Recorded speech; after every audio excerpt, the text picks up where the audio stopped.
Morning, everybody. We have quorum. I'd like to call this meeting of the North York Community Council to order. Welcome to members of the committee and, of course, members of the public, and, of course, our staff as well. We acknowledge that the land we are meeting on is the traditional territory of many nations, including the Mississauga, the Credit, the Anishinaabe, the Chippewa, the Haudenosaunee, the Wendat peoples, and is now home to many diverse First Nations, Inuit, and Métis people. We also acknowledge that Toronto is covered by Treaty 13 with the Mississauga of the Credit. As always, you can follow the proceedings on your computer, tablet, or smartphone, toronto.ca/council. And of course, these meetings are videotaped. Are there any declarations of interest under the Municipal Conflict of Interest Act?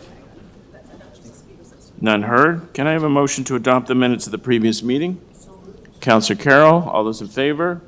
Opposed? That is carried. So let's run through items that are not timed. Start at 9.5, preliminary report zoning amendment application, 3401 Dufferin Street and 1 Yorkdale Road. This is Councillor Cole. What would you like to do with this item? Yeah, move approval. I was sent this amendment that you wanted to do. Yeah, with a, there's just a 9.5. slight amendment there. Could I just move the amendment right now? And Sure. Do you want to put it on the screen so we can all see it? Yeah.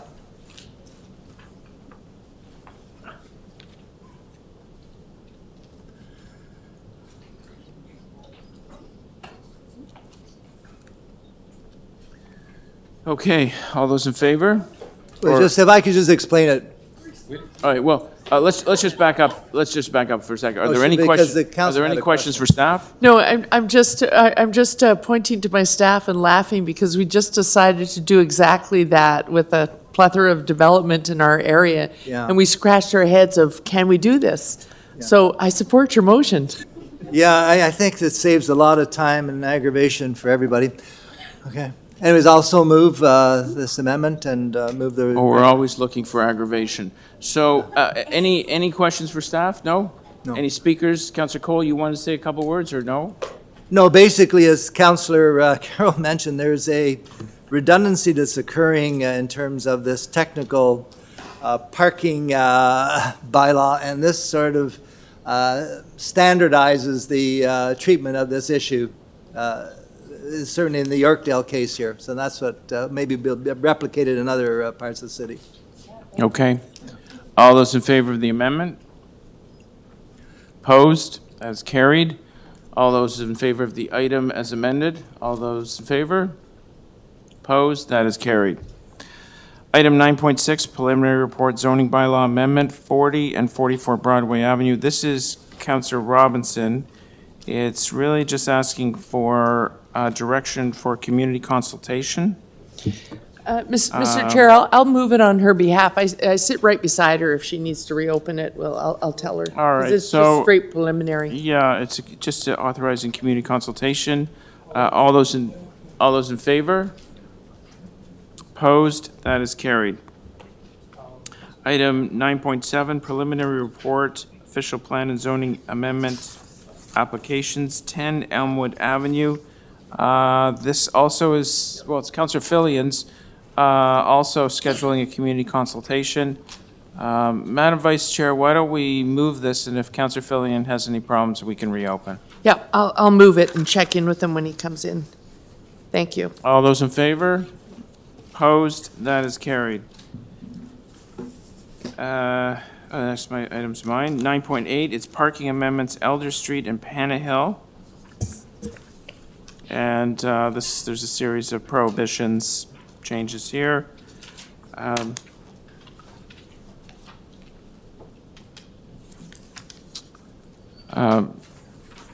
Vice Chair, would you like to move this item as I'm chairing a meeting with? I'll move the staff recommendations. Yeah, these are the staff recommendations, parking changes. All those in Yes. favor? Opposed? That is carried. 9.9, speed limit reduction, Fourth Bridge Crescent. and Chesham Drive, also mine. Staff recommendations are here. Any questions for staff or speakers? Good, let's move them. They're moved. All those in favor? Opposed? That is carried. 910 westbound U-turn prohibition, Shepherd Avenue East at Don Mills. This is Councillor Carroll. Yes, I'll move the staff recommendations. You wouldn't think it was necessary at this intersection, but it is. Okay, staff recommendations are being moved. All those in favor? Opposed? That is carried. 911 parking prohibition, Gwendolen Crescent. Once again, Councillor Fillion. It's a staff recommendation. I would say we move it, and if Councillor Fillion arrives and finds it problematic, we can reopen. All those in favor? Opposed? That is carried. Now, item 912 is, Councillor Robin has requested that item 912 is their speakers, but she's requested that it be timed. And my notes indicate, is it 11 a.m.? So item 12 is, we'd like to time that for 11 a.m. if committee is in agreement. Yeah. Or to the end of the agenda. Or to the last item on the agenda. Okay, we can move that. So 11 o'clock or last item on the agenda, whichever comes first.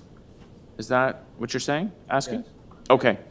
All right, that sounds fine. Those in favor? Opposed? That is carried. So members of the public, if, for those who are here to depute, on 912, Leaside Traffic Management Plan speed limit reduction is time for 11 a.m. You have time for a coffee or snack, breakfast.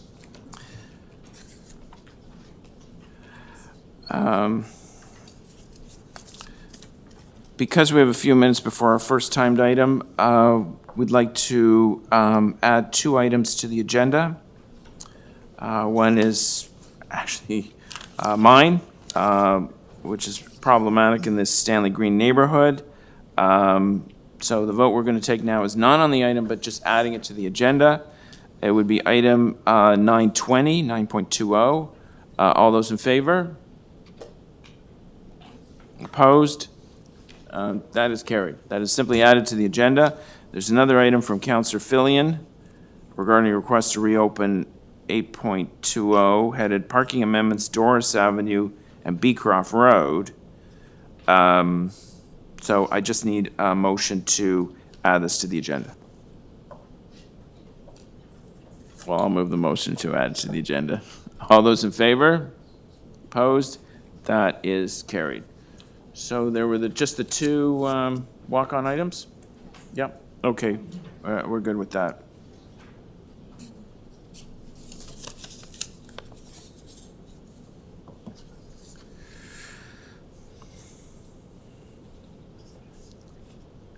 We're just going to wait a few minutes. We have a statutory meeting at 9:45. We need the time to read it anyway. We didn't get it until this morning.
Can you just check?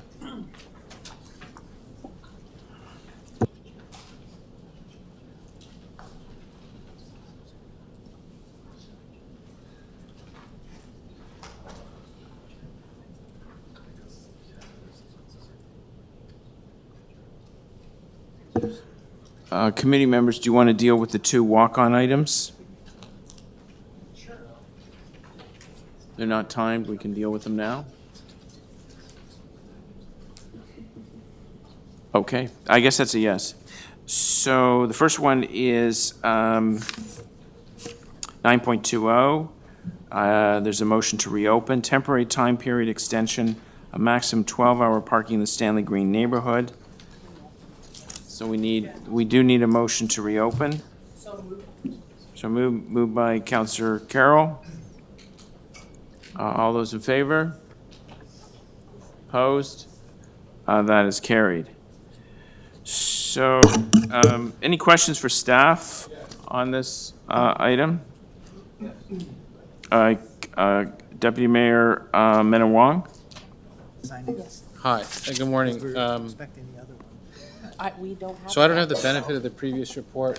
The 12-hour parking period seems to be a rather generous arrangement that doesn't exist in anywhere else in North York generally. So can you tell me why we did the 12 hours to begin with? Through the chair, the parking garages are insufficient. Sorry? The garages for parking in this new development are insufficient, substandard to meet the needs of the residents. Many of them are required to park on the street. Sorry. And it is acknowledged that there is not free 12-hour parking elsewhere in the city, which is why staff are taking the steps to introduce overnight permit parking. That process is underway, which is why these recommendations are temporary in nature. So, I mean, I don't remember the discussion we had last time, but the development, how many units and how many parking spaces? You said that the parking someplace of a development somewhere was substandard. So my question to you is, how many parking spaces were there? I'm going back over old ground, but we're being asked to consider something to go back over old ground, so. Through the chair, no, I don't specifically recall the number of substandard units or substandard spaces. What do you mean by substandard? They weren't big enough? The garages are too small to accommodate many vehicles, larger vehicles. Oh. There were issues with the builder. Did we make that mistake, or did they make that mistake? I believe it was a mistake on their part.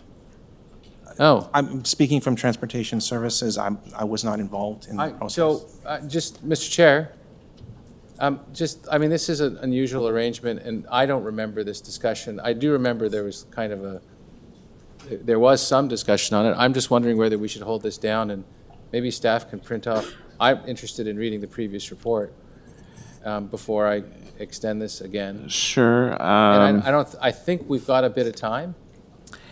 Yeah, although there was a feeling from staff that it had to be, it should really be adopted at this meeting.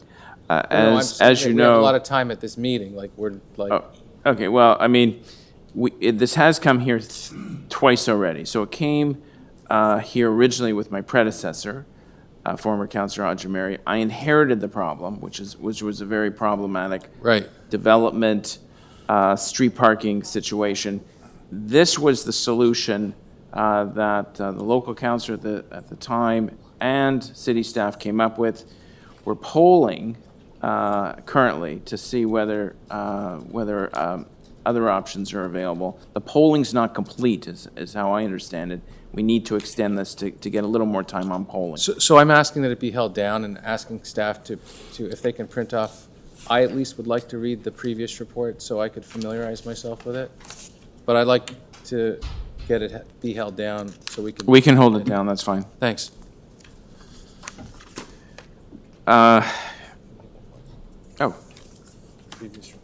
It's 9:45, so we can do 9.1. Oh, who's here? Final report, official plan and zoning bylaw amendment, applications 2270, 2280, 2296 Eglinton Avenue West, 6 Sanderstead Avenue, and 9 Croham Road. Councillor Cole, I understand you have an amendment. Are there any questions for staff on this item? I sent an amendment to the clerks. So we need a few minutes to draft up the motion. Are there any questions for staff? If not, we're going to hold this item down as well, because the motion's going to take a few minutes. Let's hold it down till we get that motion from clerks. Let's hold it down till we get the motion.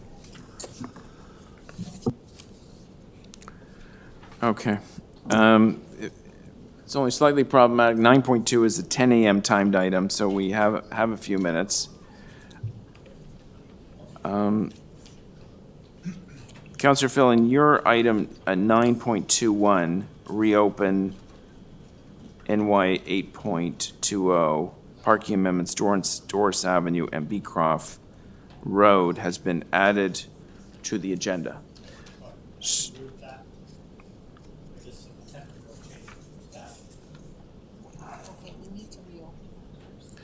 So we need a motion, so it's been added to the agenda, but we first need a motion to reopen. All those in favor? Opposed? That is carried. Questions for staff? Deputy Mayor Minnan-Wong? So we have a bunch of motions. There doesn't seem to be a lot of, there's no summary of, it's very technical, but can you summarize what's going on here? Through the chair, yes. So the original report intended to do three things. It intended to address some housekeeping issues. There were discrepancies between the posted and bylaw signage. Oh, The second thing it intended to do was to increase the length of the current peak period parking prohibitions on Doris and Beecroft. So those are currently 7 to 9 and 4 to 6, Monday to Friday. The amendments will amend them to be in operation 7 to 10 and 3:30 to 6:30, Monday to Friday. okay. And the third thing this report does is it provides entrance protection to the Lawn Bowling Club on the west side of Beecroft, south of North York Boulevard. You're going to stand there and help them in? Kidding. No. And what did you mean by entrance protection? The sight lines for motorists entering and exiting and their turning Okay, movements were good. impacted, yes. All right, thanks. Any other questions for staff? Speakers? It's good. Councillor Filling, would you like to move it? Okay, all those in favor? Opposed? That is carried. You have a break now? Councillor Cole, how close are we to having your amendment or motion done? I'm just waiting for the clerk to print out the amendment. And again, this is just come the last minute because we had a discussion with staff about the need for this amendment. So the clerk is doing their very best under these very tight timelines here. All righty. Not the clerk. So we actually have a speaker, deputant on the item. Is Clara Craiglia here? Please come forward to the microphone. You have 5 minutes.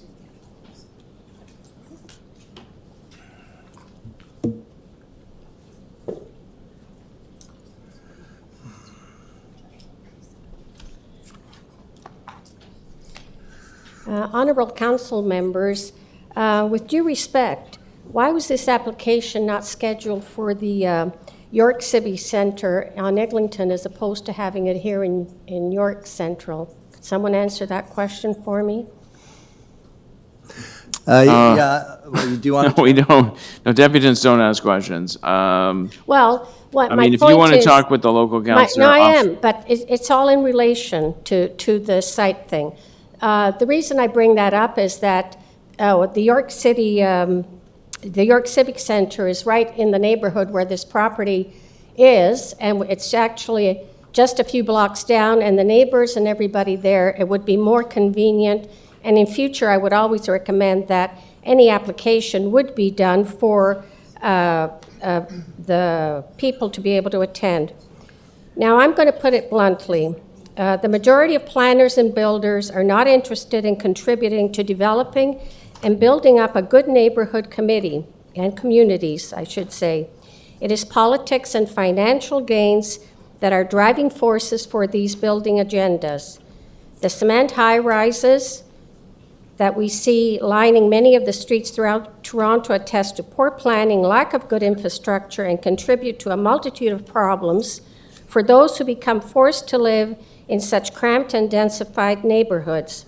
From evidence throughout the city, we also see that this type of development is only giving lip service to green spaces and the environmental impact, as for many sites they consider a flower pot with a geranium is a green space for many buildings. I don't know if the builders live in York. I doubt that they do. The current proposal outrightly proves that the Viglieri Group are not interested in making this a better site, serviceable, and an inviting place to live, either by your future residents or by the established residents who shall be impacted. Your construction proposal omissions confirms this opinion, which I shall point out. Honorable council members present here, you just need to know a very quick background of York. Our township, York, has been neglected for years. It probably was the less dollar recipient of all. We have a main garbage dump with 2 kilometers just north of this, and industrial buildings in all the proximity. York has been neglected as far as the roads around that site. It's just totally neglected in every way. So I'm not going to focus on more on that. I'm going to get to the application at issue.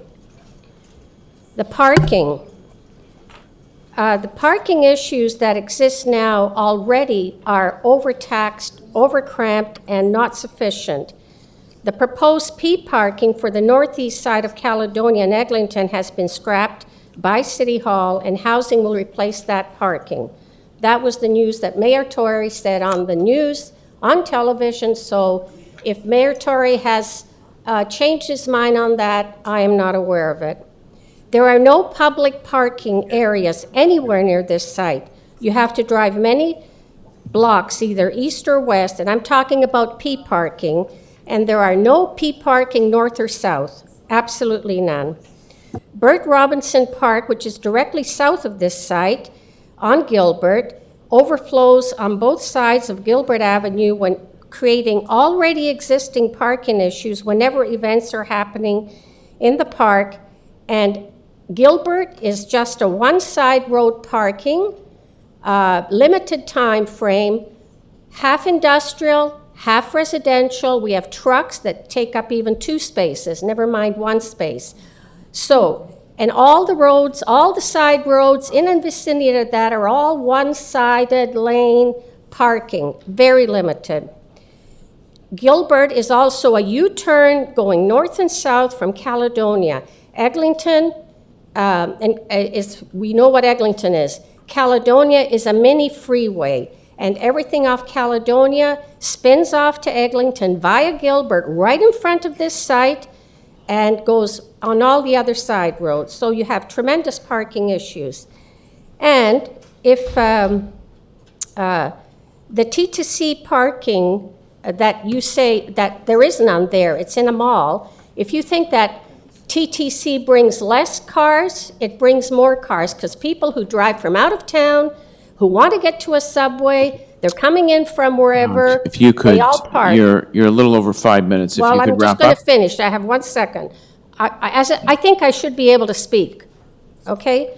So, the TTC subway actually brings, a TTC actually adds parking, does not take away. So the TTC is a mute issue, in my opinion. So, where are the visitors going to park? You have a combination of so-called 9 visitor places for business and residents. So nobody there has friends, right? Where are they going to park? All right, Okay. well, All right, one more. No, I'm just going to say it. I'm sorry. So, I have been living in this neighborhood for many years. I'm speaking up. I was not able to be at the first one because I was out of country. So, what I'm suggesting is, number one, to the Buglietti Group, if they really want to build community and have a good rapport to citizens, number one, bring the height down. Bring it down to 4, because if you add the mechanical, that's another one, it brings it 5. Right now, they say 8, but it's really 9. Let's be honest. The bringing down the high-rise will benefit the neighbors directly by not putting them totally in shadow. Where are the green spaces? All right, maybe your local 7 counselor. trees. No, hold on, I'm almost done. I'm No, almost done. you're well over 6 I'm minutes. almost done. I'm And almost done. What I'm saying is that the Buglietti Group has to look at so community. if you could speak to us, and your time is up. Okay. The local counselor may have a couple of questions in which you'll be able to incorporate some of the things that Okay. you may have had to leave out. But All I right. understand there's been public consultations on this development, so I'm sure Well, everyone's the had their point say. is, the council has to listen to the voices of the people who live there, and if not, if you're going above and beyond anything that you're All not right, listening, okay. then No, thank you you very are not much. working for community. I'm Any just questions letting you for know. any questions for the deputant? All right, anybody ask me questions, I'll be more than happy. Okay, just a question. So, were you not aware that 8 years ago or more, that the area you live in is part of the North York Community Council? That has got nothing to do with the Etobicoke York Community Council, that all meetings regarding your area are held here? No, I was not aware of that, and I appreciate your telling me that. The majority of items that I get normally, I end up going to the York Civic Center. A lot of the stuff ends up being directed there. That's been my experience when I've had to deal, so that was why I had a question here, but thank you for clarifying that. Yeah, and if you want more information on that, if you contact my office, we'll explain how the community council system works, but basically, that's how it was divided when the mega city was created. So you are now part of the North York area, and that's why I sit here representing that area. And just, are you aware of the fact that right next door to this development is one of the major rapid transit hubs in the city of Toronto that is being built, and that is the new Caledonia Station, which will be the interface of the new crosstown, plus the GO line that goes north and south. So are you aware that that's being built? I live I think you right are. in that corner. Yeah. I am aware. I've had 6 years of junk, of traffic and everything else. I have another 3 years at least to go, because will they be Yeah. on time? So don't tell me about it. And I've lived in that entire neighborhood the majority of my life. And So I don't know you- all the ins and outs of And the don't you neighborhood. think it's important to build housing near the major transit hubs so people can walk to the subway station, the GO station, rather than drive to it? So don't you favor building housing near the transit stations? Okay. 2 words you said. They don't have to drive. That means they have a car, number one. So that, number one, there's not enough parking spaces for the residents because they don't give a parking space for all. So let's say 10% of the residents don't have a car. You're still short a parking space. Now, I'm just going to deal on that thing of what you're saying. Then you've got the businesses there, 4 or 5 business, whatever number it is. Do you mean to tell me that this business is never going to have cars coming through or whatever? Oh, they're either not going to do business, or do you mean to tell me that these friends who, the residents in there, whoever they have, will only have 4 friends in total, because that's all if you divide it between the commercial parking spots and the visitor, you have 9 spots. Where are they going to park? And are you going to tell me that the friends of these residents all take the subway and get off at that station just because they can go next door? You know it, and I know it, and everybody in here knows it, that is not the way the subways work. I understand what the city's trying to do. Yeah. I understand trying to get people. But you and I know that after the subway is on, the traffic on Eglinton will not decrease, the traffic, cars will increase. And also, do you know, and I know, and everyone else here knows, that every hub station you go to any place that there's parking, if there is parking, I know it because I've done it, and everybody else has done it. If I have to take a subway or something, I'll drive to the nearest spot.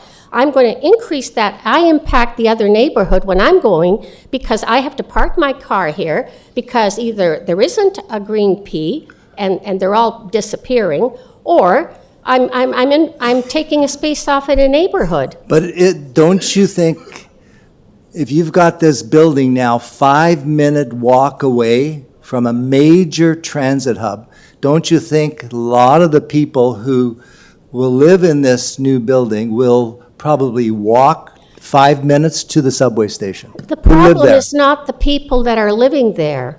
The problem is what you're building there and the capacities around it. I would walk there, of course. Would I drive across the street? No, Thank you.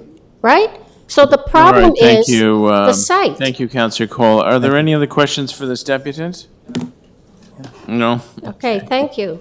All right, thank you very much. There's actually a second deputant on this item, someone who probably should have been the first to speak. It's the applicant. Is Michael Testaguza here?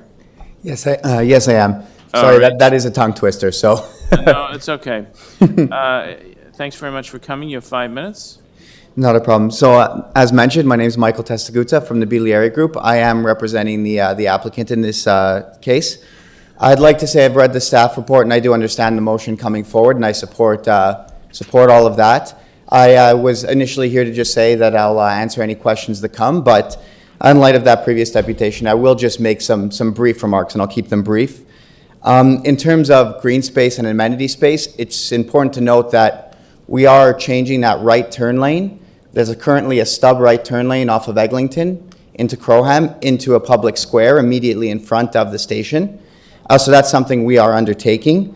We are removing 7 trees as mentioned, but we're planting well in excess of that. I believe it's 17. So the amount of green space should theoretically increase from a previous commercial plaza. Also to note with regards to height that it's not 8 plus a mechanical. It actually is 8. The mechanical sits on top of the roof, as does our amenity space. So there's no actual usable or residential floor space on that last 8th story. It is only the mechanical and the amenity space for the building.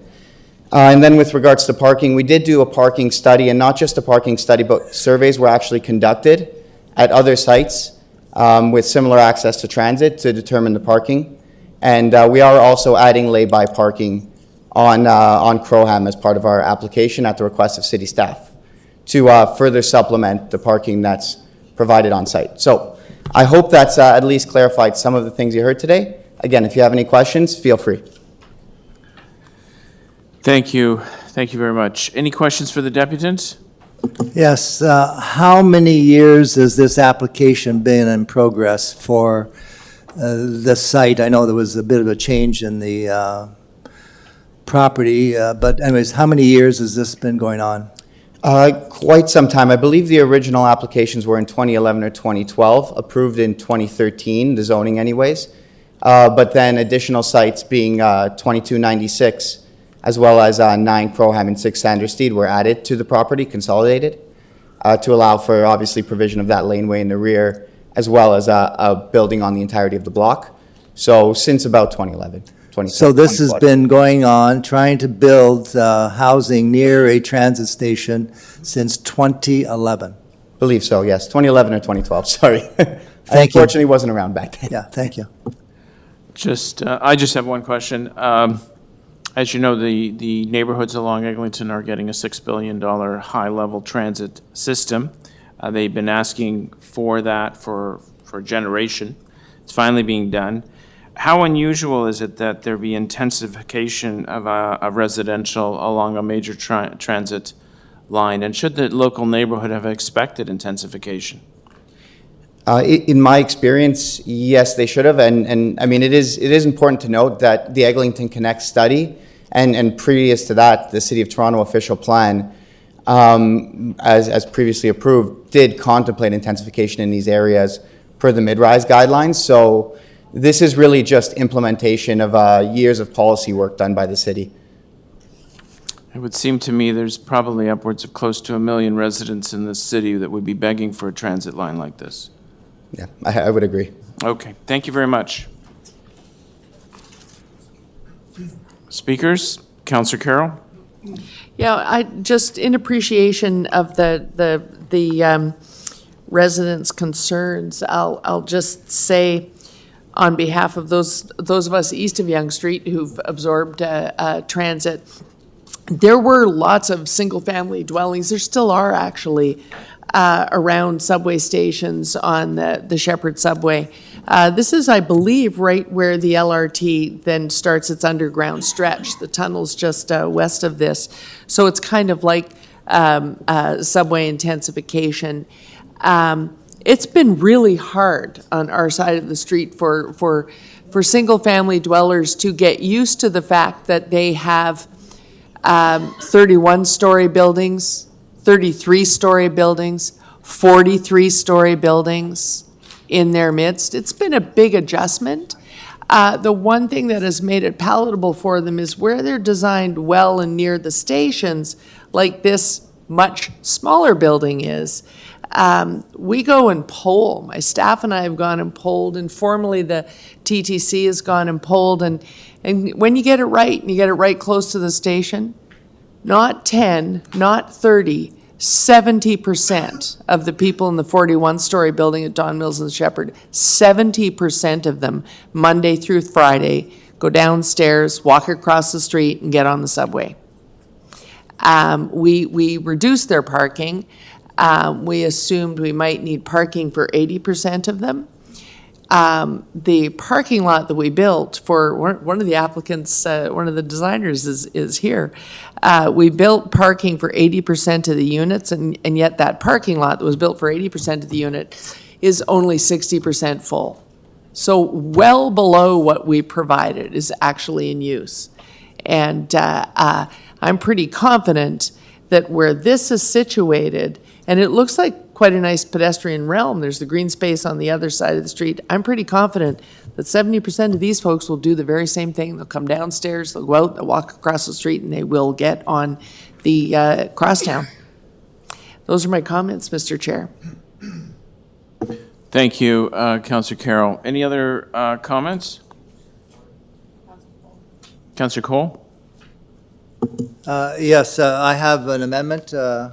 It's a technical amendment to the staff recommendation. Basically, it's just a wording change there, and I'll read it. Recommended that the City Council adopt the staff recommendations in the recommendation sections of the report, October 9, 2019, from the Director, Community Planning, North York District, with recommendation 5DI being amended to read as follows.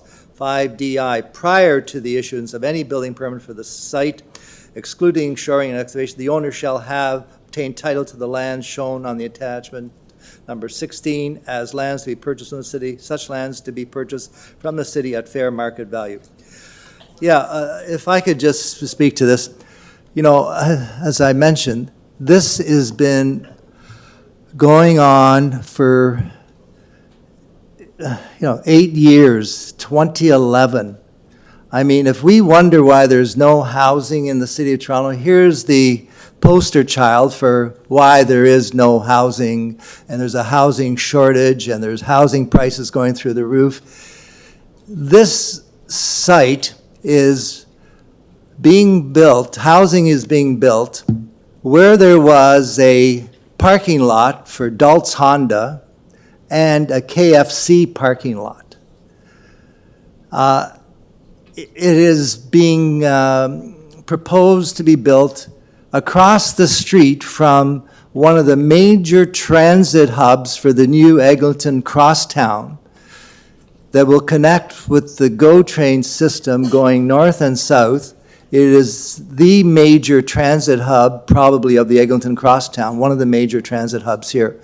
So if you can't build housing near this, then what are we building that crosstown for? Why are we spending $10 billion building the crosstown if we can't build housing on the crosstown? So if we can't build it here, we should just shut down the whole building of the crosstown.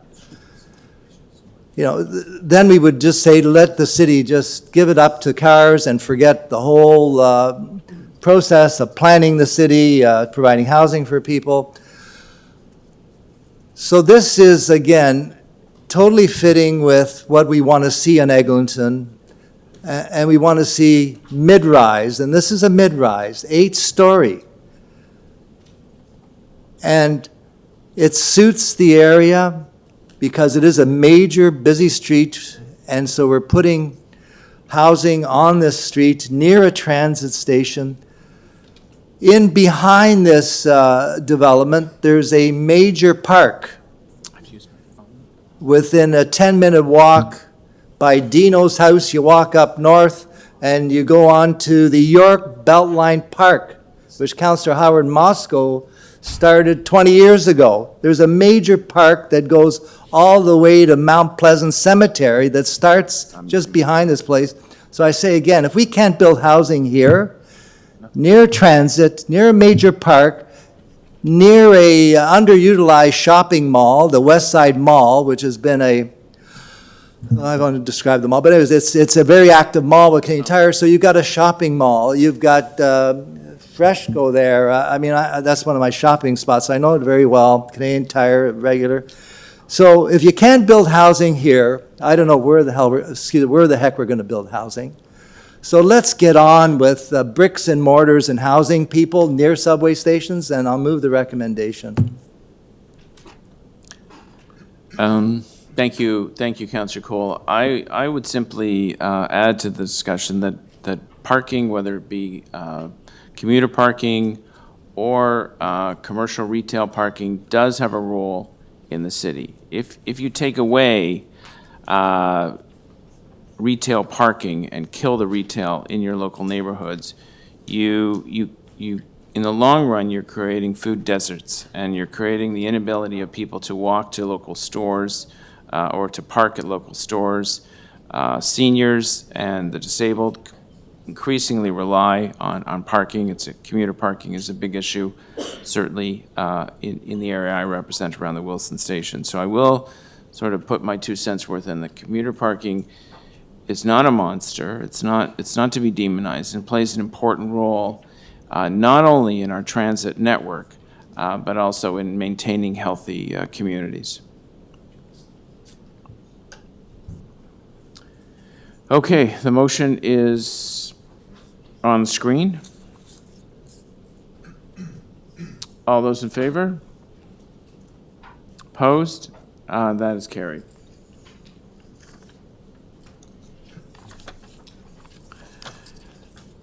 (9.2) rental housing demolition applications, 110, 114, and 120 Broadway. Alex Barron.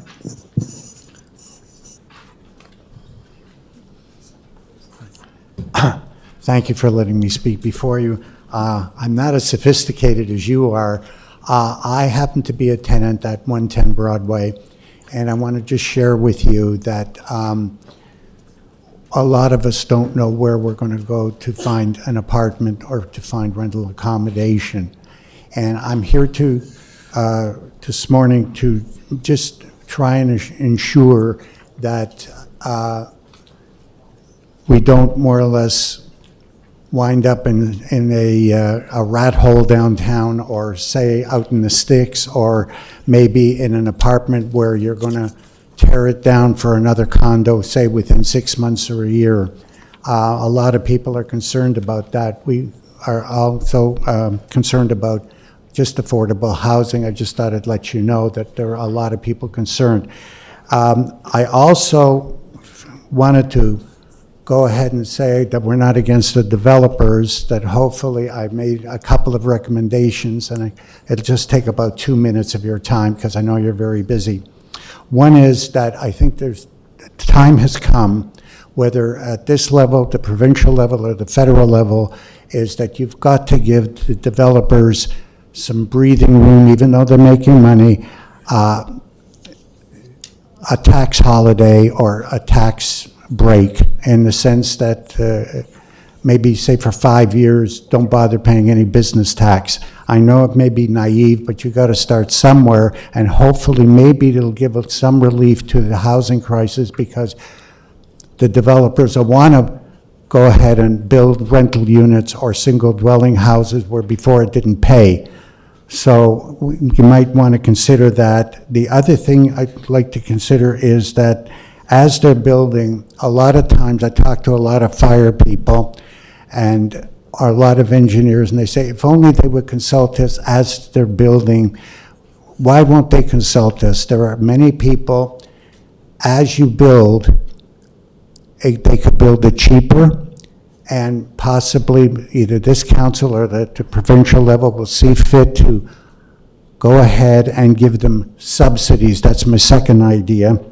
The third idea is that I know you have wonderful engineers and architects. I'm not naive to know that you don't have them.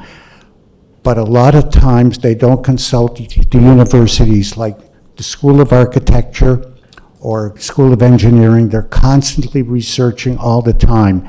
And a lot of times I hear, if only I'd have known as we were building. May I recommend to the committees that you keep in constant contact with academia. I know that your engineers and your architects are very sharp and very knowledgeable, but things are happening all the time, and maybe that one little thing will save a disaster from now on if you can increase the lines of communications.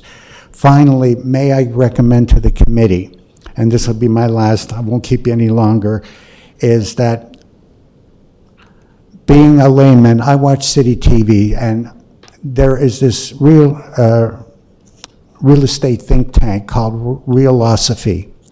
And Realosophy does a lot of studies regarding income relating to affordability. And he was on twice, and he said that for people to go ahead and afford a $2,200 a month maintenance fee on condominiums, you need an income of $150,000 a year. He then went on to say that less than 10% of the people of Toronto make $150,000. He was on a few months later, and then he said that a one-bedroom apartment is now going for $1,700 a month. He estimated that maybe 20% of Toronto would earn the required income of maybe $80,000. May I recommend to the council that in future you keep in touch with some of these think tanks, because they are more knowledgeable. They get into sources that maybe you may not know about, or maybe that you may want to even consider digging in a little further. And my only concern about 110 Broadway, I'm not saying they shouldn't build. By all means, I hope they do make a profit. But Mayor Tory and the Toronto City Council were starting to debate the fact was, are we overbuilding condominiums? And the point in front of you is that they're starting to question. Is it affordable? Is it worthwhile? I don't know. Excuse me, sir, you're just past 5 minutes, if you could wrap up. Now, okay, I know, just one more thing is that, that the Conference Board of Canada came out with a study, and they estimate that 6 million jobs will be lost by 2025 due to artificial intelligence. Where does that leave us? You have to consider that maybe we are in hyperinflation, even though we don't want to call it that. How high is up? Honest to God, I don't know. I hope that the developers do make money. I just don't want to see them get into a trap. Closing in on 6 minutes. Thank you for your time. Well, thank you very much. Okay. Any questions for the deputy? I have a quick question. So, Councillor Robinson, So, and then Alex, thank you very much for coming today and representing the residents at 110, 114, and 120. I've had the opportunity to speak with a number of them, and a lot of concern from the existing tenants. I just wanted to ask you if you had attended some of the meetings, and would you like to see this item deferred today, or would you like to see it move ahead? You presented a lot of great ideas for us to think about, but were you looking for this to be deferred? Or I'm sorry, can you say that? deferred? Were you looking for this item to be deferred, or would you like it to proceed? I guess I'm sorry, Ms. Robinson, I can't hear very good. Oh, I'm sorry. Is my mic not working? Yeah, Oh, it is? Okay. but I was just curious. that, First of all, I was thanking you for coming today. Yeah. And for your ideas. And I was curious if you wanted this item deferred. The item before us, did you want this delayed or to proceed? well, it has to proceed sometime, okay? I guess what I'm trying to say is, I want us all to be winners. I'm not very knowledgeable in this, but I guess basically we have to start somewhere. My big concern, and I was asked by 15 other tenants, say, we're worried about apartments. Yes. Where are we going to go? Yeah. And right away, a city TV comes on. They're really going at this full tilt, and they say, well, there's no apartments to be had in Toronto, and you have to go to Guelph or Hamilton or whatever. I guess basically, I'm asking, you've got to proceed sometime. I'm asking you to proceed, I guess, in the best possible way for all of us, which is, theory is a wonderful thing, but it doesn't always work out. So I guess I'm just going to have to say, look, you got to go sometime. Go ahead and proceed, okay? Thank you for your Okay. your Thank you input. for listening to me, and thank you for having me. Thank you, Councillor Robinson. Councillor Carroll? Yes, if I could just add, sir, I just had one Oh. other question. Sir, if there's more questions for you. Maybe Madam Clerk? I can Could you ask- ask the deputy to come back to the I microphone? can leave it to asking to staff. Is this a question for staff? or- Thank you, yeah. Hi, I'm Councillor Carroll. I just wondered, you said at the beginning that your fellow tenants and that you have no idea where you're going to go. I know that there's a financial relocation awards, but you're supposed to also be getting some assistance in finding places. Are you getting any kind of one-on-one relocation assistance? Ms. Carroll, the thing that I'm worried about is, they promised a lot, and to be very fair to the developers, yes, they did promise assistance. The thing is that I talked to Jeremy Cloyd, who was an employee with the City of Toronto, and Jeremy said, according to provincial law, they don't have to help you. Now, people being what they are, we'll give you assistance, we'll try, we'll get a real estate agent, but you've been in the business longer than I have, and you could tell better than me that things happen along the way. They want to start building, they want to start earning their money, and well, they should, that's okay. The thing is that the assistance that you say may not be forthcoming in certain critical areas, or the required assistance, the amount of assistance would not be enough, where as a result, things start to happen. I'll give you an example, just an example. They send a real estate agent, he goes ahead and he says, well, I'm going to get you an apartment.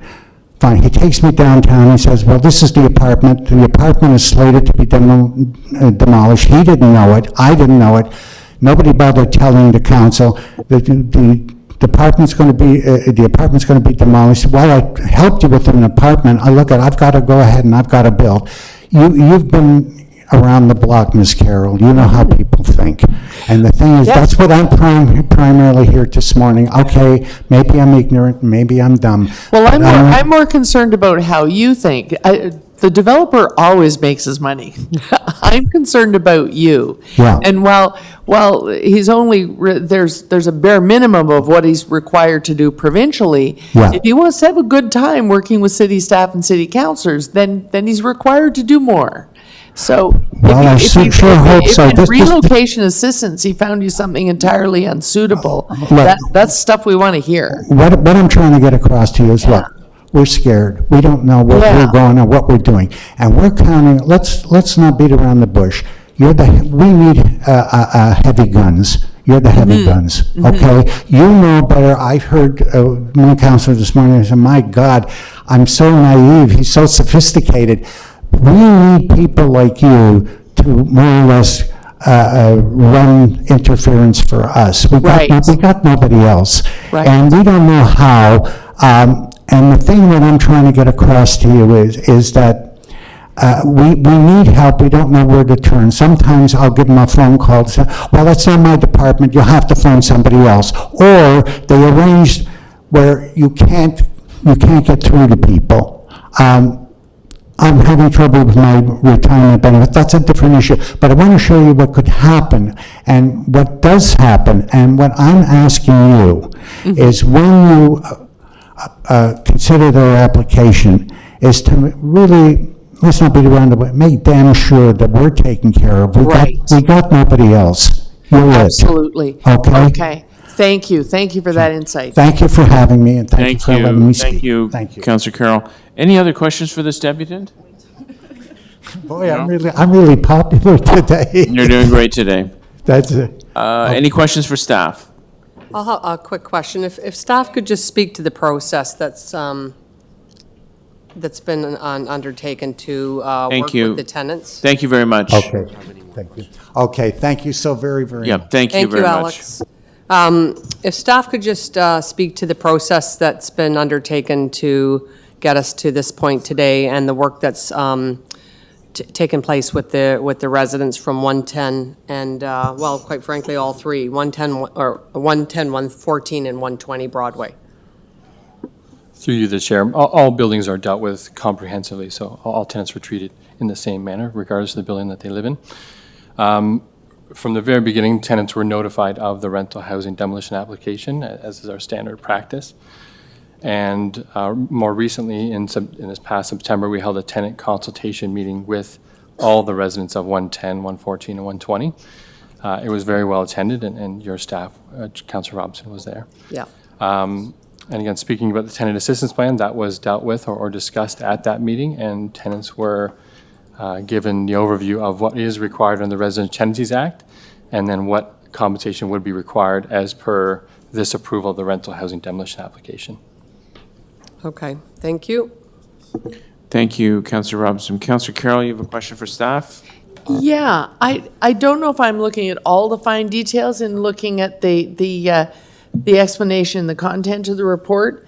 Maybe it's different in the actual legal document at the end, but it says that they're getting 3 months rent pursuant to the Residential Tenancies Act, and that's the bare minimum in our own city policy. Are we no longer allowed to negotiate that they get more? Through the Chair, you're right. The Residential Tenancies Act minimum requirement is 3 months compensation, and as per this approval and as this is agreed to by the applicant, additional compensation is being secured for all of these tenants. That additional compensation includes a sliding scale depending on the length of tenancy, a moving out allowance, return allowance, special needs assistance. So it is a comprehensive tenant assistance plan, and it is in line with our current standard practices. So the compensation statement here is everyone will get at least that, but some are getting more. If you look on page 10 of the report, you'll see the various bullets there. And so all eligible tenants will get all of those aspects of the plan. No, but that's what I'm asking, because what it says on page 10 is that they're getting 3 months rent. Are they getting more than 3 months rent, or are they getting 3 months, which is the bare minimum? So through you, the Chair, they're getting the 3 months rent compensation as per the Resident Tenancies Act. They're getting a moving allowance to move out and move back, additional compensation based on length of tenure, and additional compensation assistance for special needs tenants. Okay, so the bare minimum covers people who may have moved in recently, but then there is a larger sum for That is correct. So Okay. anybody who moved into the building after the date of the application, their compensation is limited to the Residential Tenancies Act. Right, In part okay. because they were made aware of the application prior to coming in to the building. Got it now. And then one other question. What it says is they have a right to return to a rental replacement unit, but have we negotiated that they return at their current rent, or would they have to come back paying whatever is the market rent the builder will be offering? So all tenants will have restricted rents. For those tenants that came into the building prior to the date of the application, the rent upon return would be similar to what they're currently paying now.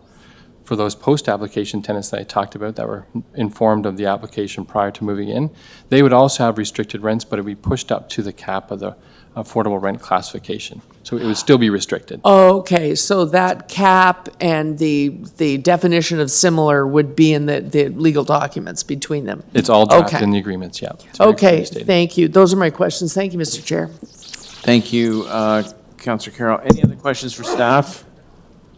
What was that? Oh, bless you. Bless you, whatever that was. Any other questions for staff?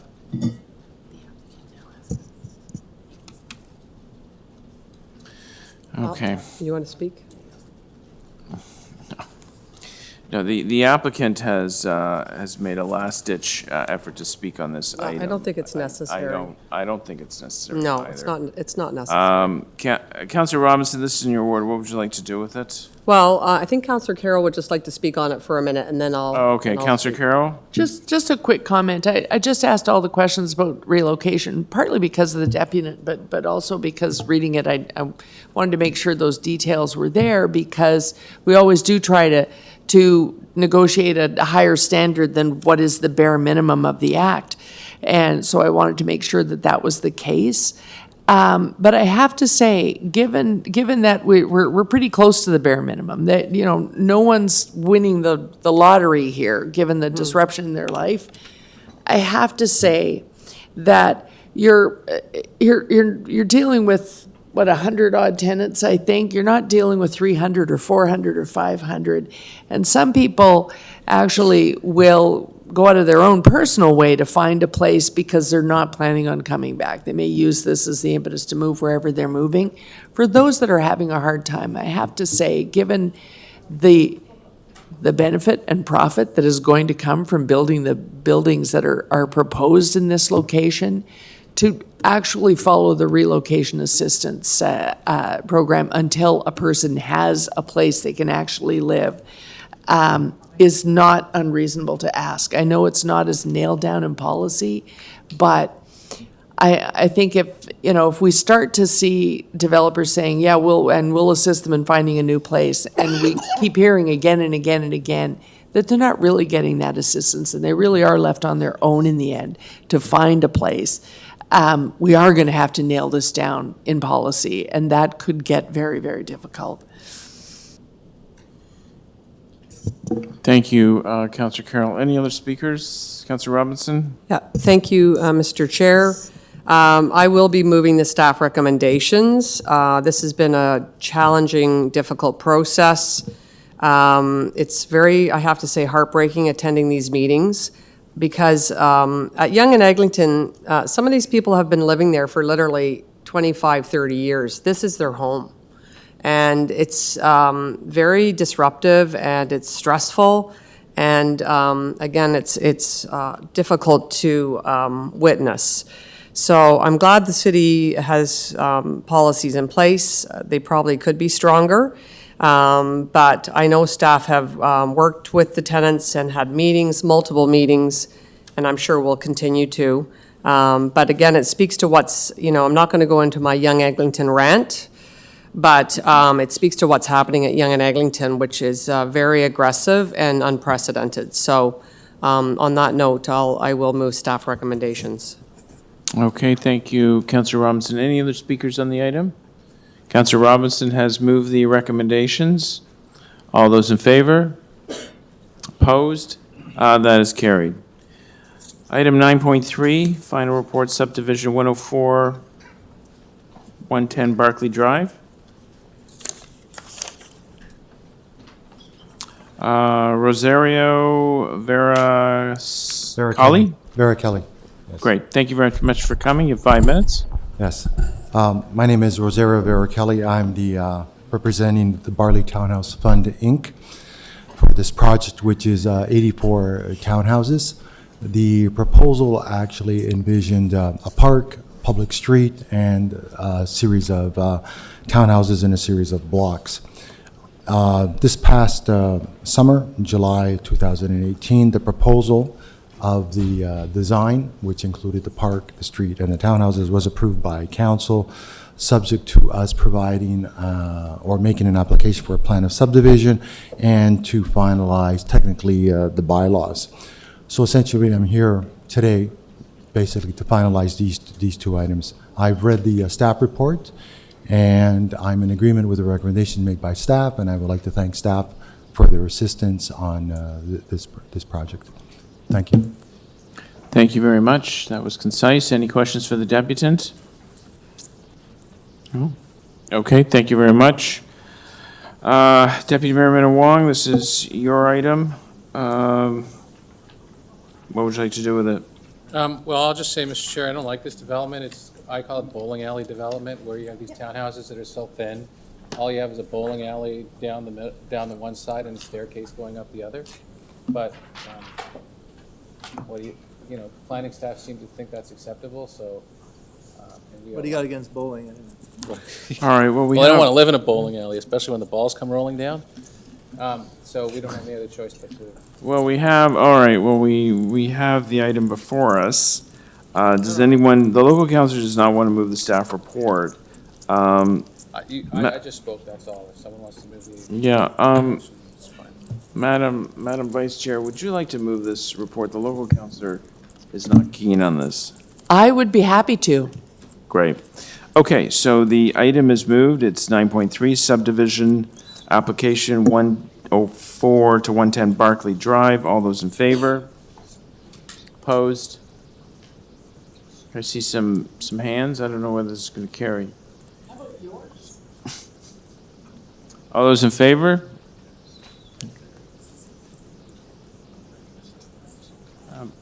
Opposed? No one's opposed.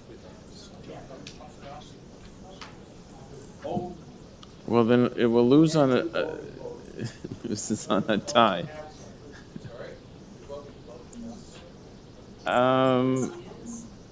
Well, it loses on a tie if. All right, let's do the vote all over again. Those in favor of the application, Councillor Carroll is moving the recommendations. There's a half vote from Councillor Robinson. All those opposed? Councillor Fillion, that carries.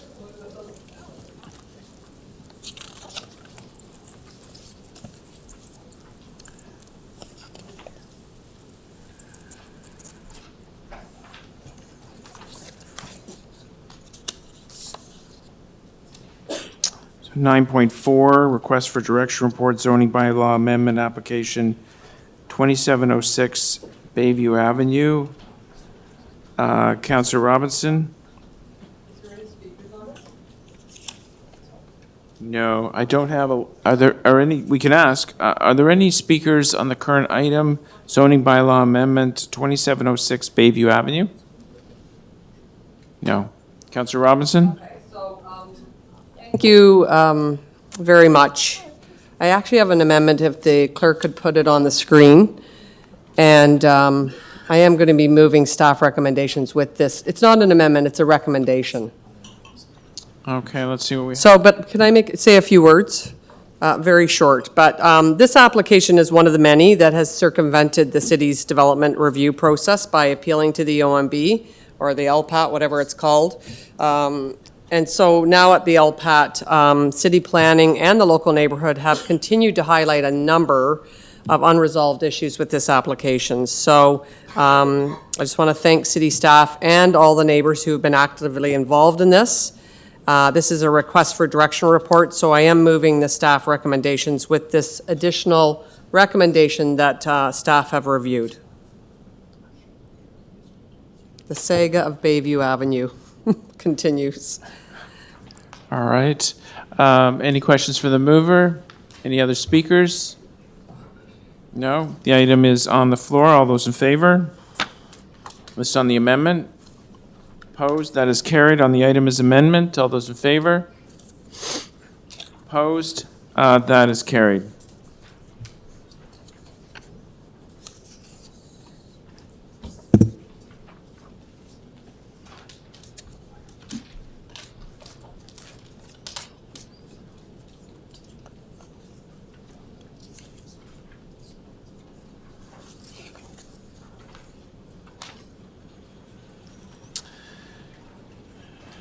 Item 13, 9.13, residential demolition application 2296 Eglinton Avenue West. I don't see any deputants on this item. Are there any deputants? Councillor Cole? I'll move recommendation.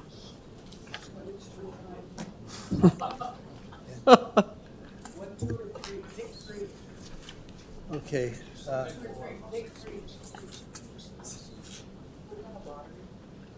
Yeah. Okay, just hold, can you just hold that for a second? Yeah. Oh, okay. I'll just hold that for a second. You want to hold it down? Okay. Item number 14, residential demolition application 219 Glengarry Avenue. I don't have any deputants for this item. Are there any deputants for this item? 219 Glengarry. Councillor Cole? I'll move recommendation. Recommendations are being moved. All those in... Oh, all right.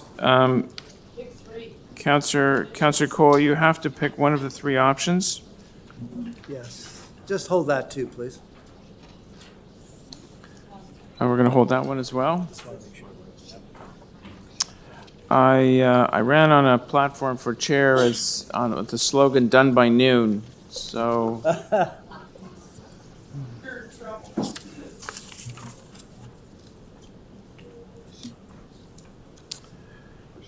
915, requested demolish residential buildings at 11, 13, 15, 19 Altamont Road.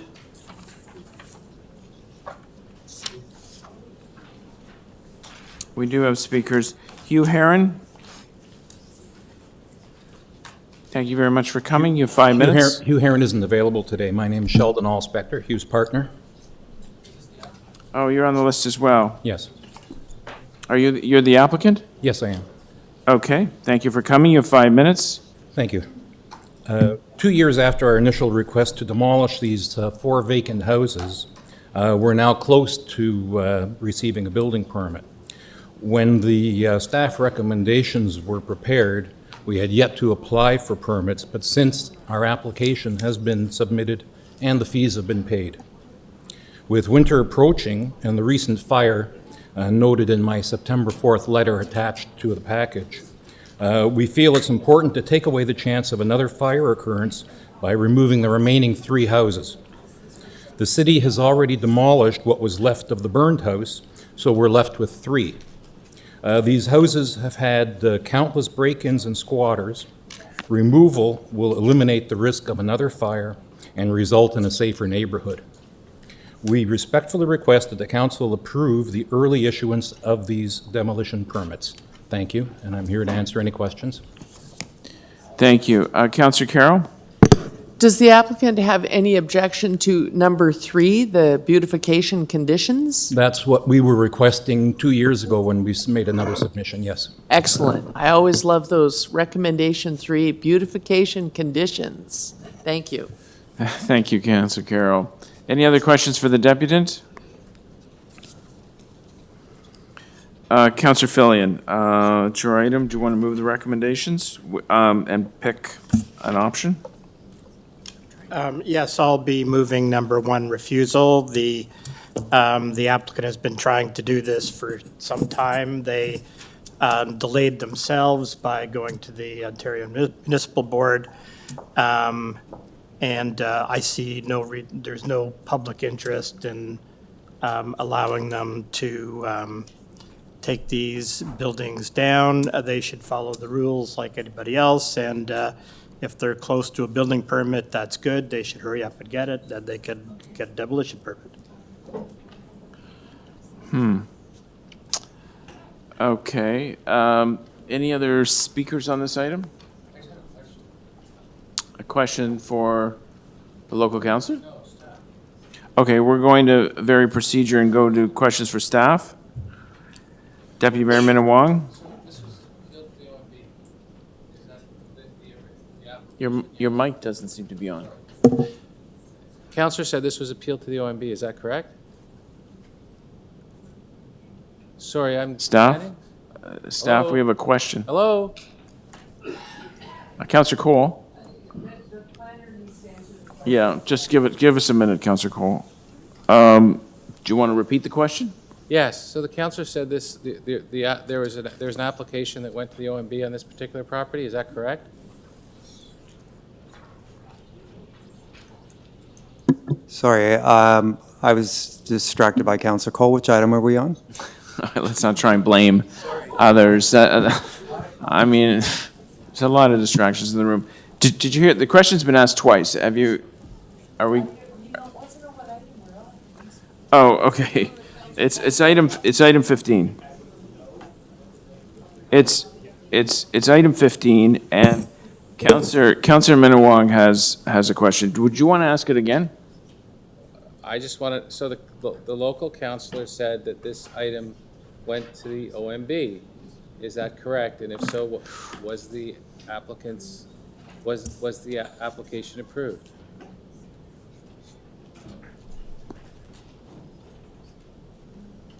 Pretty straight. Yes, it went to the Ontario Municipal Board and it was approved by the board.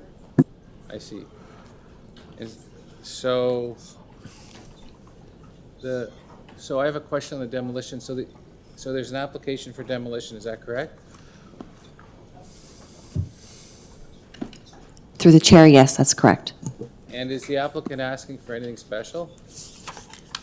Sorry, I didn't hear you. Is the applicant asking for anything special? Like, so he's gonna have to knock down the properties to build what was approved. Is he asking for any special considerations? It's just your standard report, just to start and be able to start the work prior to the building permits being issued. Okay, so he's not asking for any special forgiveness, any special considerations? No. Okay, so I have a question of the councillor. If there aren't any other questions of staff. Okay. To the mover? The refuse, yes, please. Okay. Sure. So if he went through the proper processes and he's applying, and he's not asking for anything special, He is asking for something special. He's Well, asking to demolish without a building permit. but they said, sorry, Mr. Chair, I'm confused because Yeah, this is a little odd here. maybe staff can clarify. Well, there's nothing odd about it. We get these all the time. If you have a building permit, you get a demolition permit when you want to, because Okay, so the why would- city's rules say that you have to get a building permit Before to you demolish. Okay, so I understand. So if where they you're want to coming from. demolish before they get a building permit, they have to come here, which they've done now twice. So he wants to demolish it before he gets a building permit, so you don't want to give this to him because why? Because it's not in the public interest. There's no reason to. Our rules say not to. There's no benefit to anybody other than the applicant perhaps to. And we should, they haven't been a cooperative applicant. And I don't know whether this is, some effort to evade some fees or something. I really don't know, but I think the normal rules should apply. There's no reason not to have the normal rules apply. And what state do you know what state the current, it's 3 houses, is it 3 what's being proposed to be demolished? 4. 4 homes. Are they in a good state of repair, or I heard I there was- don't know. It's up He to said- the he said- owner of the property to Sorry, keep no, them in a good state of it's repair. in your ward, I'm asking you. I haven't been by to inspect them, but it's up to, I haven't received complaints from the neighbors about their condition, I don't believe. The applicant said one of the properties burned down. Were you aware of that? Yes, I was. And so, Do you know if the properties are vacant or not? I don't know, it's not my job to know the condition of the properties. It's the owner's job to maintain the properties, follow the normal rules, get a building permit, and then they can demolish them. Do you think if well, you don't know what condition the buildings are in, so if one were to assume that, since one may have burned They've down, been trying to demolish the buildings for 2 years, so, Okay, fair enough. we should be following our normal rules in this case. There is no reason not to. Right. If I may speak further? No. No, you're not allowed to. No, thank you, Deputy Mayor Minnan-Wong. Thank you, Councillor Fillion. I just have one question for staff, who I would think would have an understanding of the condition of these structures. Do they present any risk to the general public, or are they of any community danger? There has not been a site inspection. With these requests, we typically go based on the applicant's declaration, and they have advised that there's a fire, and the properties are vacant. Okay. Thank you. All right. The local councillor has moved option number 1, refusal. All those in favor? Opposed?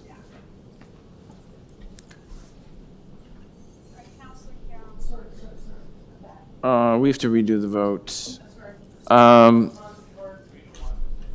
Councillor Fillion is moving item 1, refusal application.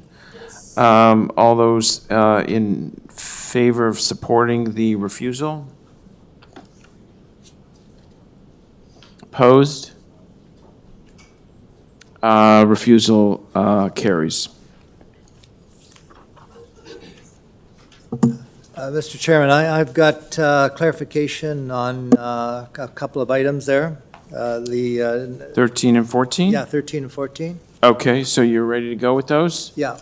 Okay, so let's go backwards. Let's go to item 13. You made a decision? Yes, I'm moving number 3. Okay, that's approval with conditions. Yeah.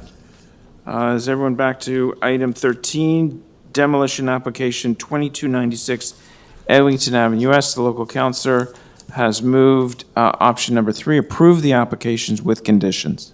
Clearing the site, filling holes, backfill.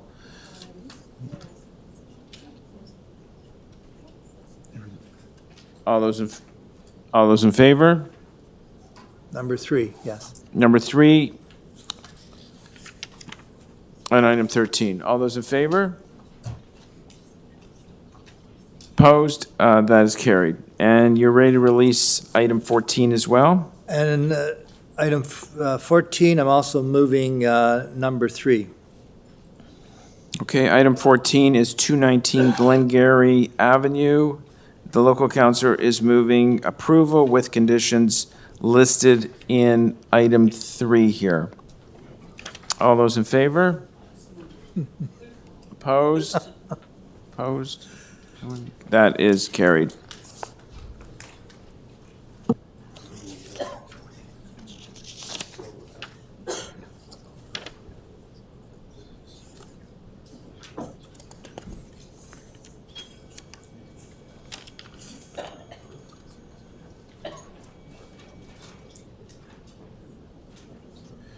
Item 16, proposed official naming of new park at 1 Queen Magdalene Place. Any questions for staff? Councillor Carroll, this is your item. Yes, I'll just speak briefly to it. This is the park. It's on a street called Queen Magdalene Place, but it's in the park on McNichol that is right beside Adventure Place School. And so what we are naming it after is Clara Will, the founder of Adventure Place, who started life as an elementary school teacher in Fenside Elementary in Councillor Minnan-Wong's ward, but had the interesting idea that we should actually start working with these kids who didn't seem to fit into any particular round peg early on. And so she really was at the forefront of early diagnosis and early work with kids with pervasive development delay and autism. And the community that surrounds Adventure Place, although for most of them their children don't attend that school, the catchment for Adventure Place is citywide, are very pleased to name the park after Clara. So I hope the council will support when we get there. Okay, so local councillors moving the recommendations that the new park at 1 Queen Magdalene Place will be called Clara Will Park. All those in favor? Opposed? That is carried. Item number 17, also renaming. Request to rename Woodsy Park to Etanona Wastina Park. Thank you so much, Councillor. How close was I? You were exactly bang on. The last N is silent. It's Etanona-Wastina. Thank you. Oh. Some would say. Are there any deputants on this item? It's item 17, renaming of Woodsy Park. No? Well, we haven't gone to speakers. The item is actually on the floor. Are there any questions to staff? Councillor Carroll, would you like to move the recommendations? Yes, I'll move the recommendations, the explanations in the report, moving the recommendations, and Councillor Fillion can ask his question. Yes, now Councillor Fillion can ask his questions. Don't you have a husband you want to name this after? If I was going to name something after a relative, it would probably be after my dear mother, but then that would be according to policy because she is in fact deceased and made a great contribution to her local community. But instead, in this case, we let our First Nations, the territory this park sits on is Wendat Nation territory, and that's who we let choose the name. All right, thank you, Councillor Carroll. Well,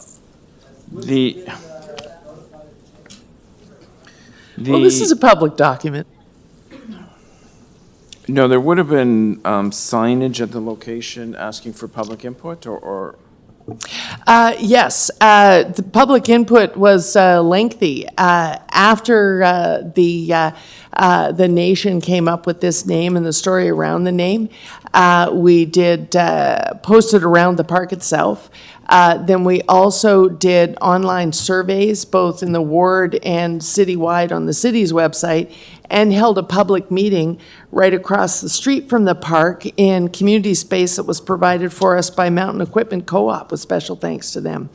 And the City of Toronto Aboriginal Affairs Department was a great help at that meeting. Mr. Chairman, can I speak to it, too? Yes, Councillor Cole. Yeah, I totally endorse this name change because it is most important to recognize our Indigenous, founders of our city and where they lived. And I have a Wendat Huron site also in my area where there were 10,000 inhabitants of the present site of Allenby School on Avenue Road, which was a major settlement and was the highest point in the city of Toronto before amalgamation. And I'm hoping to recognize that heritage in renaming a park in that area. And I'm hoping to consult with the community, and I've already started it, because we had a very probably Canada's greatest athlete of all time lived in the area and actually worked for the city, and he was a member of the, I think, the Seneca Nation, although, but that was Tom Longboat, who lived right there, and I hope to name a park in that area of the Wendat settlement after the incredible Tom Longboat in the near future. Okay, thank you very much. Any other speakers on the item? Okay, the Renaming is moved by Councillor Carroll. All those in favor? Opposed? That is carried.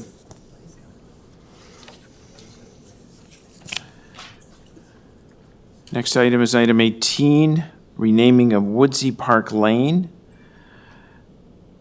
Are there any deputants for this item? No?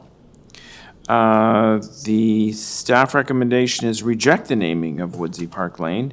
Councillor, well, are there any questions for staff?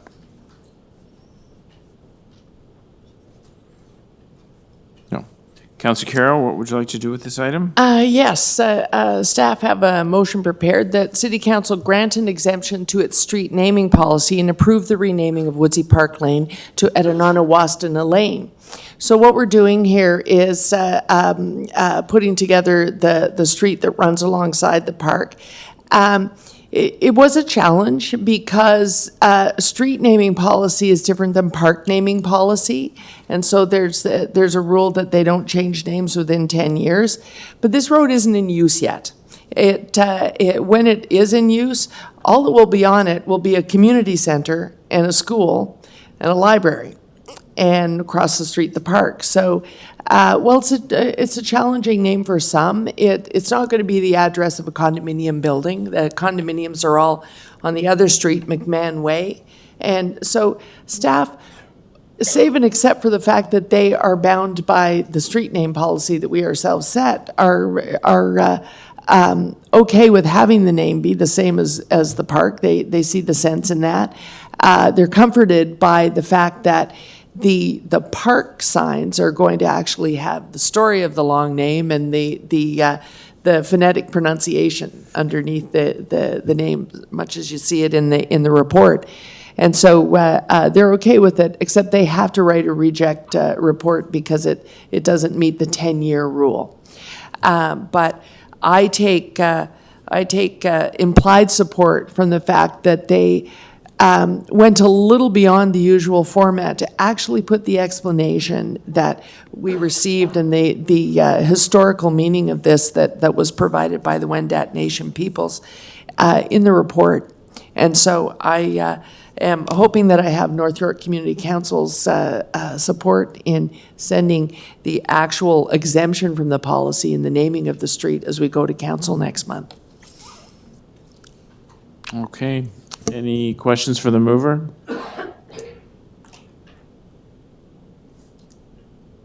No? Okay. All those in favor? Opposed? That is carried. Item 919, request for fence exemption, rear yard, 31 Reichert Crescent.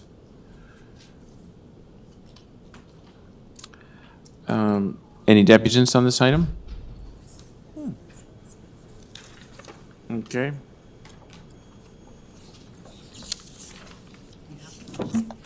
Robert Stabile? Yeah, Stabile, thanks. Stabile? Right, thank you for coming. You have 5 minutes. Okay, I think I can be quick. Just a question, does everybody see or have access to the photos that we submitted with respect to our driveway? Yeah, we have the package. Okay, great. So basically what we wanted to, the north and west border of our fence, we wanted to point out, although it does not comply with the bylaw of having a see-through fence within, was it 2.4 meters of the driveway, it is set back from the sidewalk, pedestrian sidewalk, 11 and a half feet on one side of it and almost 11 feet on the other. So any potential pedestrians crossing behind the vehicles as they're backing up are not really at risk, given there is ample room for the vehicles to come past the fence that would be blocking the vision of the driver and get a good perspective of both directions on that sidewalk. It's also worth noting most vehicles now have review cameras that also give you a wide-angle view behind the vehicle, even if that sidewalk was closer to a fence. The other point to note is, if if you drive around most neighborhoods in Toronto, and specifically in our neighborhood, you'll see many driveways with 100% obstruction right to the sidewalk. I'm not advocating that council approve those or anything, but I would think that the measures taken on our fence exceed the safety precautions that most homes with fences or hedges blocking sidewalk views they do pose. So I guess the question posed to council is to have this bylaw, or I guess having exemption from the bylaw for the see-through fence within 2.4 meters of the sidewalk. And if there's any questions. Thank you very much. Any questions for the deputant? Yes, I'll ask one. I'm really struggling with this. I want to help you because it's a beautiful fence, and I know you're a young family. The issue is I have had a couple of complaints from local neighbors. So what I'm hearing from them, and maybe you can shed some light on this, is they're concerned about the installed fence posing sightline obstruction issues for the neighborhood. So could you just comment on those sightline obstruction issues? Sure. I mean, well, just a bit of background, I'll be very brief. One neighbor in particular who has complained, I think has a history of coming to council with complaints, which most of the time is very responsible for the neighborhood, so it's appreciated. But I think the larger issue was he did not like the builder who built our home before we owned it, constructing a fence on the property line, which changed his property, in his opinion. And based on the history of all the submissions he's made, you could see it was a bit of a personal attack towards the builder to try to just cause problems. Since we've moved in, we've become friendly with the neighbor. He, has been pretty open about the fact that he and the builder didn't get along. And, I don't know, I don't want to paint the wrong picture, but I think he acknowledges that there really isn't a safety concern for pedestrians or children in the neighborhood, given the way the fence is constructed. And it might maybe just add some color to your question. So the fence, as you can see in the photo, like I said, is about 11 feet from the sidewalk. Our entire vehicle can almost go beyond that fence line before it actually gets to the sidewalk. We have a young child. We want this, we like this fence because it provides privacy. We can close the gate so our children can play in the backyard and not, run away, run onto the street or whatever the case may be. Okay, and I know you brought your child here last month, and we deferred this to try to figure this out, but it's a challenging one, and it's very frustrating because staff don't take a position on this. So I will be asking them similar questions, but my understanding is for the one of your neighbors, 27 Ricart Crescent, backing out of their driveway specifically poses sightline obstruction. So can you expand? I mean, you have. Sure. You've had a good summary, but. Sure. I mean, that fence is, on that side of it is almost 11 feet from the sidewalk. As they back up, I suppose if their driveway, I think there's ample room. I don't see that. I mean, in fact, one of the photos I took recently, they've installed a campaign sign, which poses more of an obstruction than the fence does. I saw that photo. I thought that was your campaign sign. No, it's on my neighbor's property. It might influence the votes up here. I'm just teasing. The other thing I think putting mirrors up was one of the proposals on there to provide improved visibility. I don't think that helps us, but we would be happy to do that. But if the concern is for the neighbor at 27, I don't know if that would help that resident. Okay, well, I'm going to look to my colleagues to help me with this one, but I would just say that, if it's a safety issue, we have to think about that as the first course of action. So, but thank you for coming today. Thank you, Councillor Robinson. Any other questions for the deputant, Councillor Carroll? Yeah, it's It is really, you can see where a neighbor might get rubbed the wrong way initially because it's sort of, it looks like it's on their property. Was it surveyed? Is it on your property line? Yes, it's, I mean, again, I wasn't involved with the construction of this. It was before my ownership took place, but from what I understand, that fence is entirely on our property line. And we've been, one of the recommendations from the two residents that have put forth, let's say, issues or concerns, is their suggestion to us was to replace the fence with hedges and shrubs. So I don't know how that changes the safety concern if we were to install shrubs or hedges instead.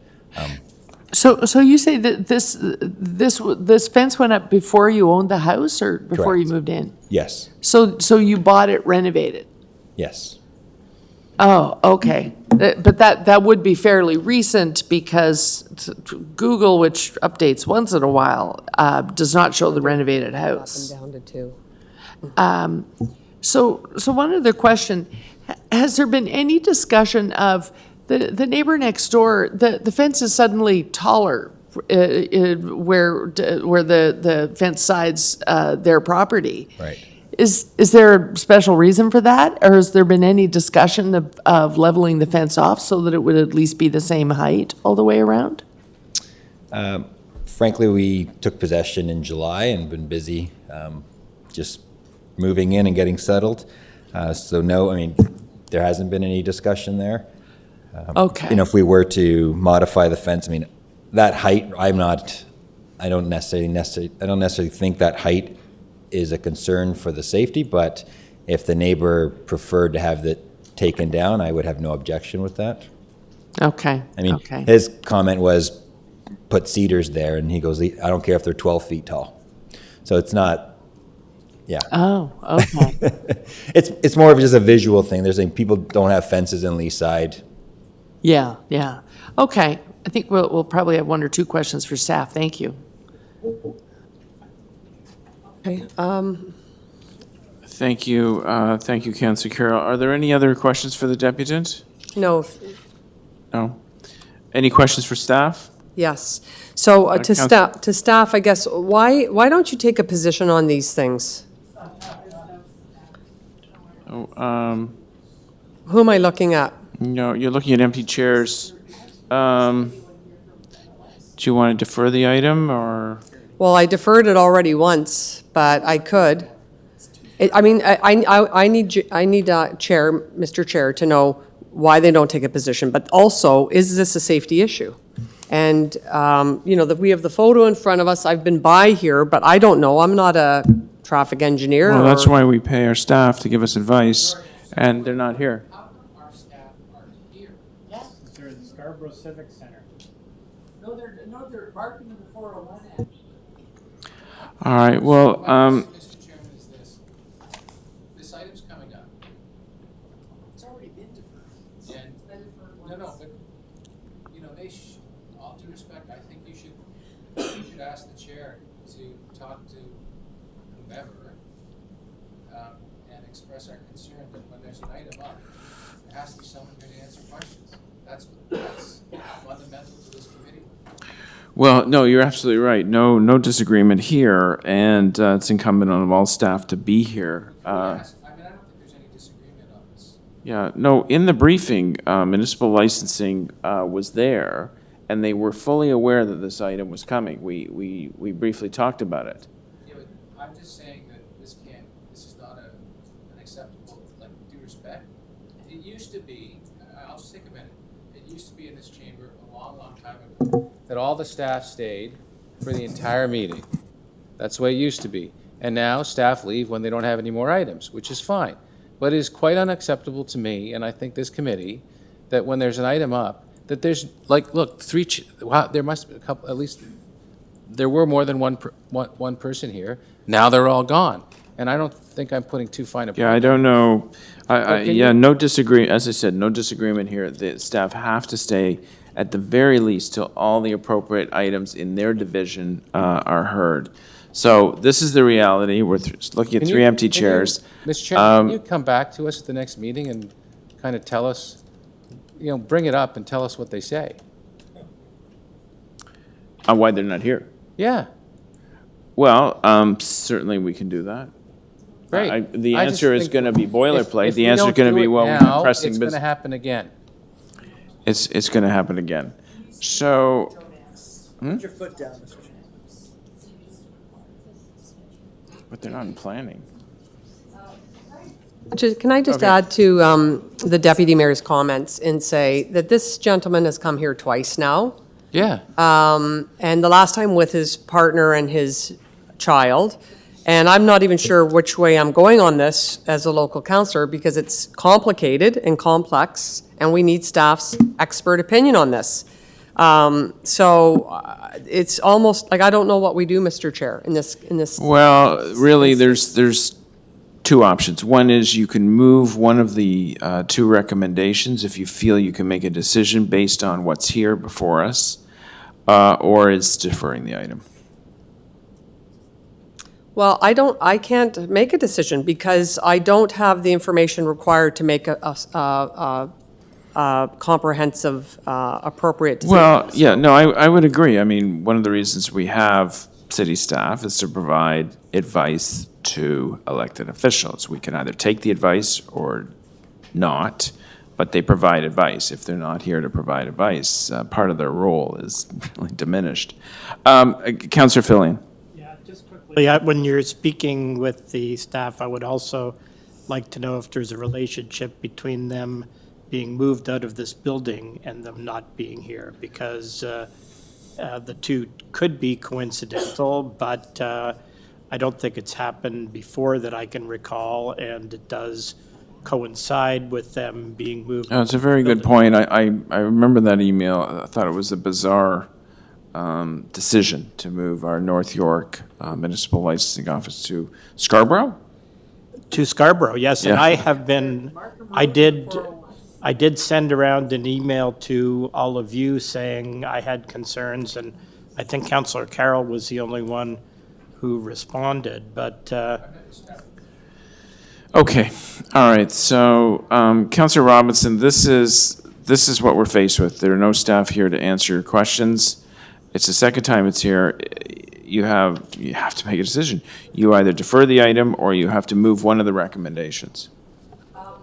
I'm sorry to the family that's involved in this, but I feel I have to defer because you look at the different pictures and the different angles, there's really no way to make a strong determination on this without expertise, advice from staff. That was what I was always planning on doing. In fact, I made a note last night to ask staff, I had 3 questions for them. That was really going to be how I made my final decision on this, based on their expertise and their advice. So I will have to defer this item, and I'm sorry. Councillor Robinson, you can see from a photo the entire vehicle is past the fence before it reaches the sidewalk. There's from both sides. Oh, okay. Unfortunately, for the deputant, your time is actually up.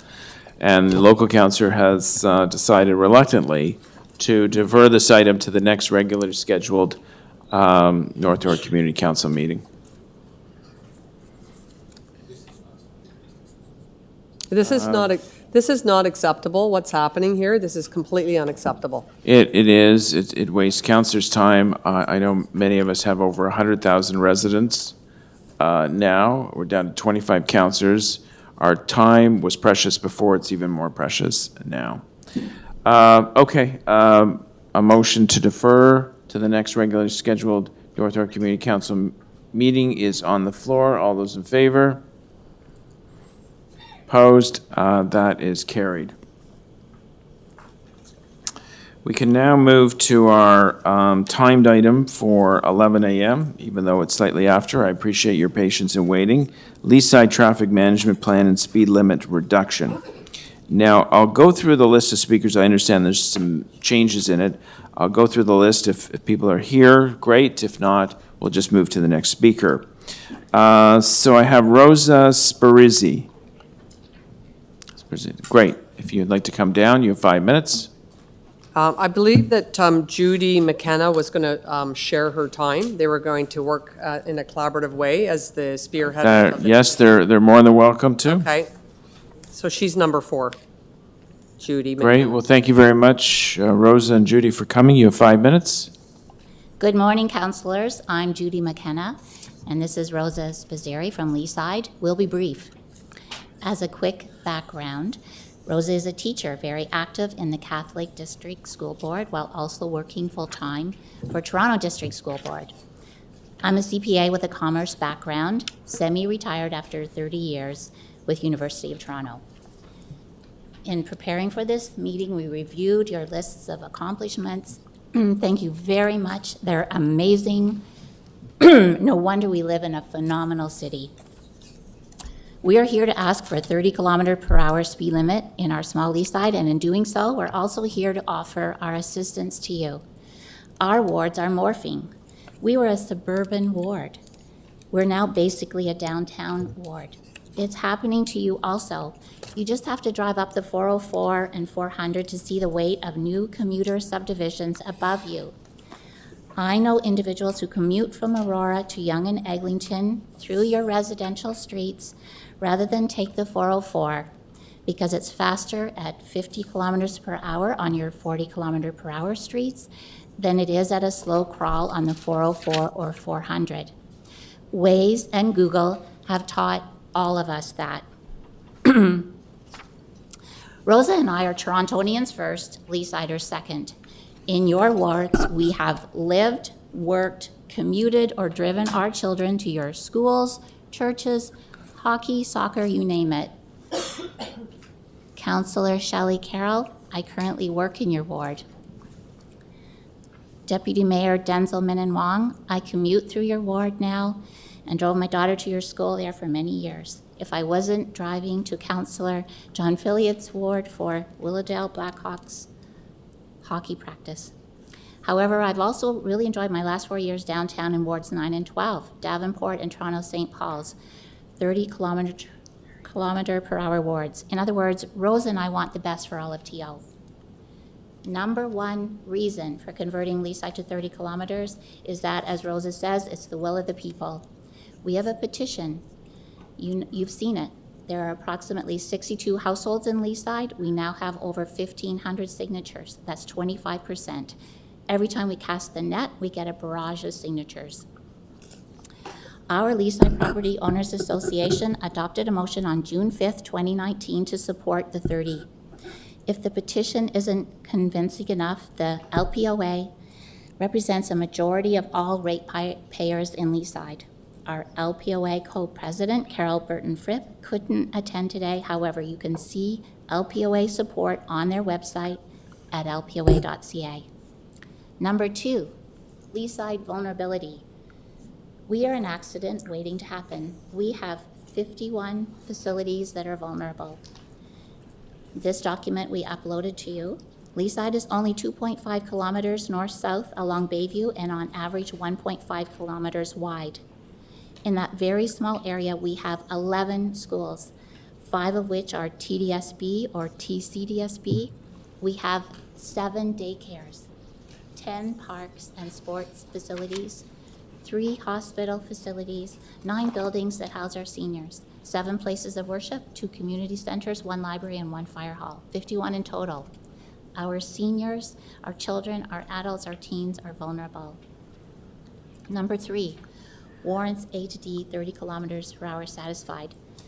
This document we uploaded also. We have met the city's recommended warrants A to D for 30 kilometers per hour. We've done our homework.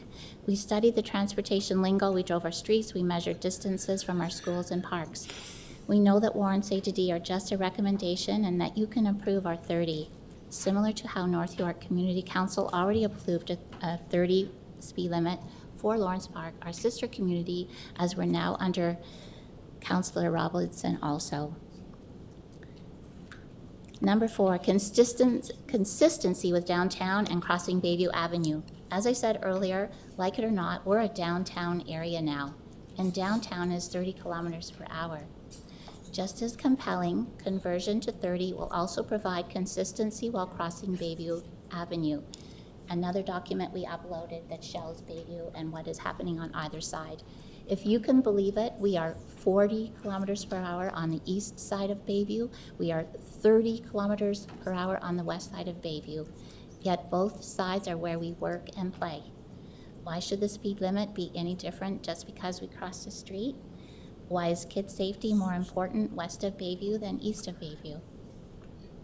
If you could, it's 5 and 5? Yeah, thank you. I will, thank you. Can we do 5 and 5? Yeah, sure. Okay, thank you so much.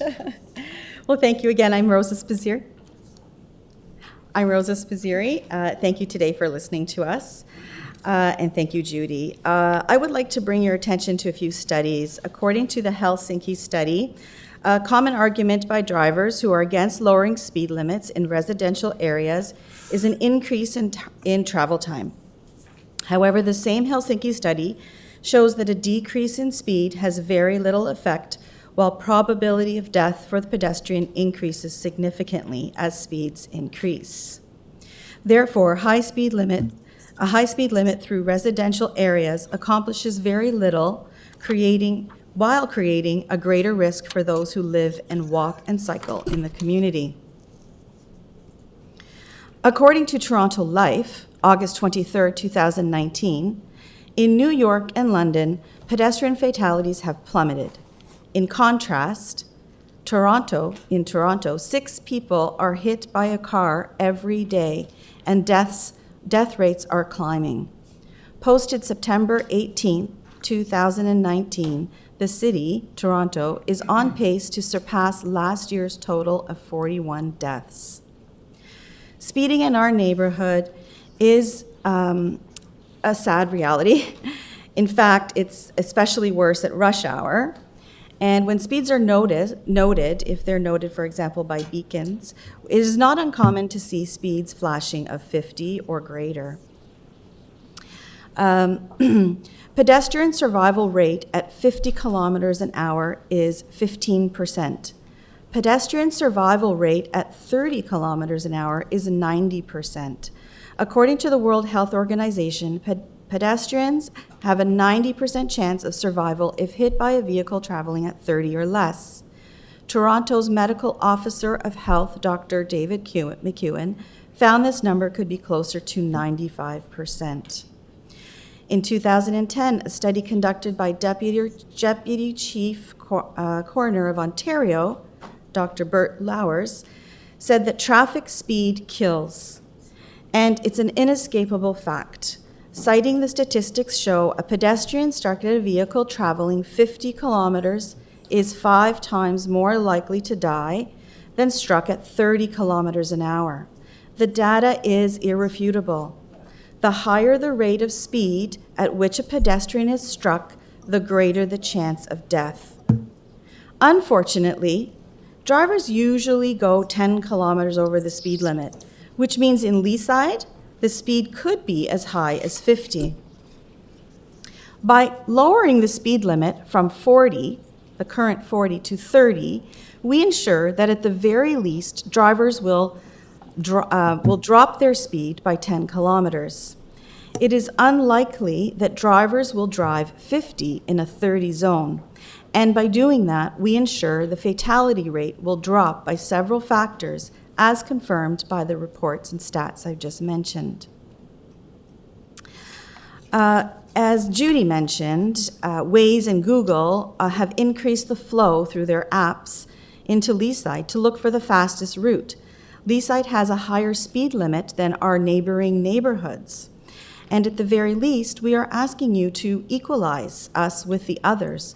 Our small area with a higher speed zone on residential roads can be made safer. Today, Today we know that drivers will roll through stop signs. This is an unfortunate fact of life in the city. We know that. Drivers will speed. Another sad fact. However, coming to a full stop or a rolling stop from 30 is much easier for drivers than at 40.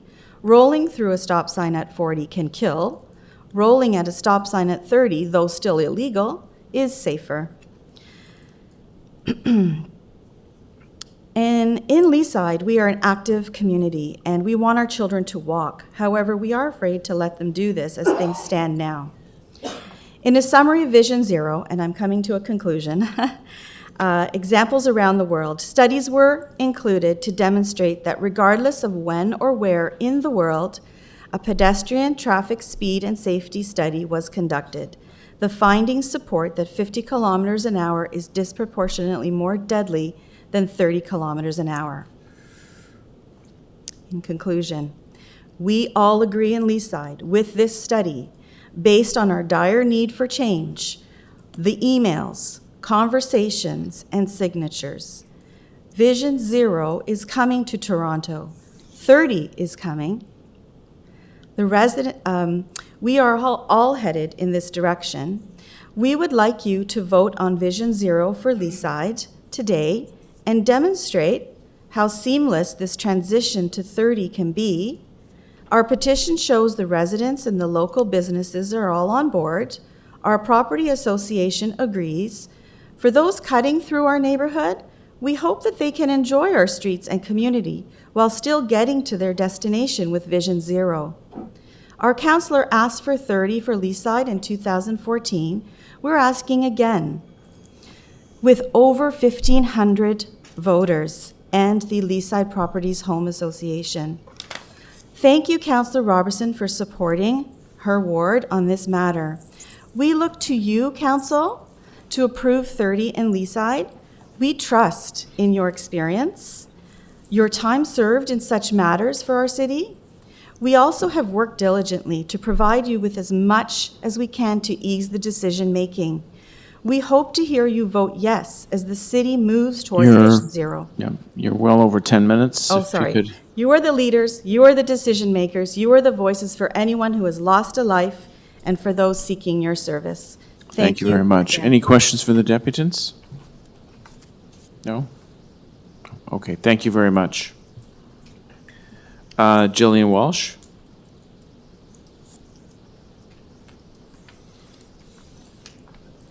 Thank you very much for coming. You have 5 minutes. You're very welcome. Thank you, Council. You might ask why I'm here today, and the answer is simple. I am here today to tell you about number 12. Who or what, you might ask, is number 12, and what does the number 12 have to do with reducing the speed limit in Leaside to 30 kilometers? What I wish more than anything is that I wasn't standing up here explaining this to you. But here is my story.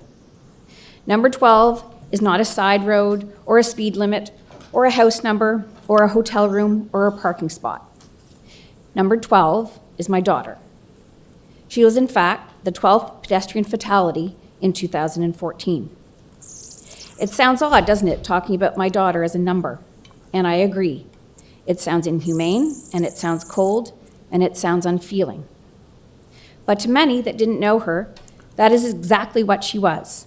She was just a number, the 12th pedestrian out of 31 in 2014 to be fatally killed by a driver who didn't live in the neighborhood but was using Millwood to circumvent the busy major arteries. I am here today to give a human face to the 12th fatality of 2014 as her mother.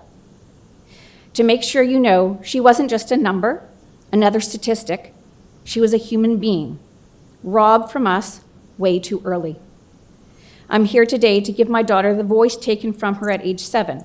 I'm here today to act as an advocate for all the other pedestrians who are now statistics as well.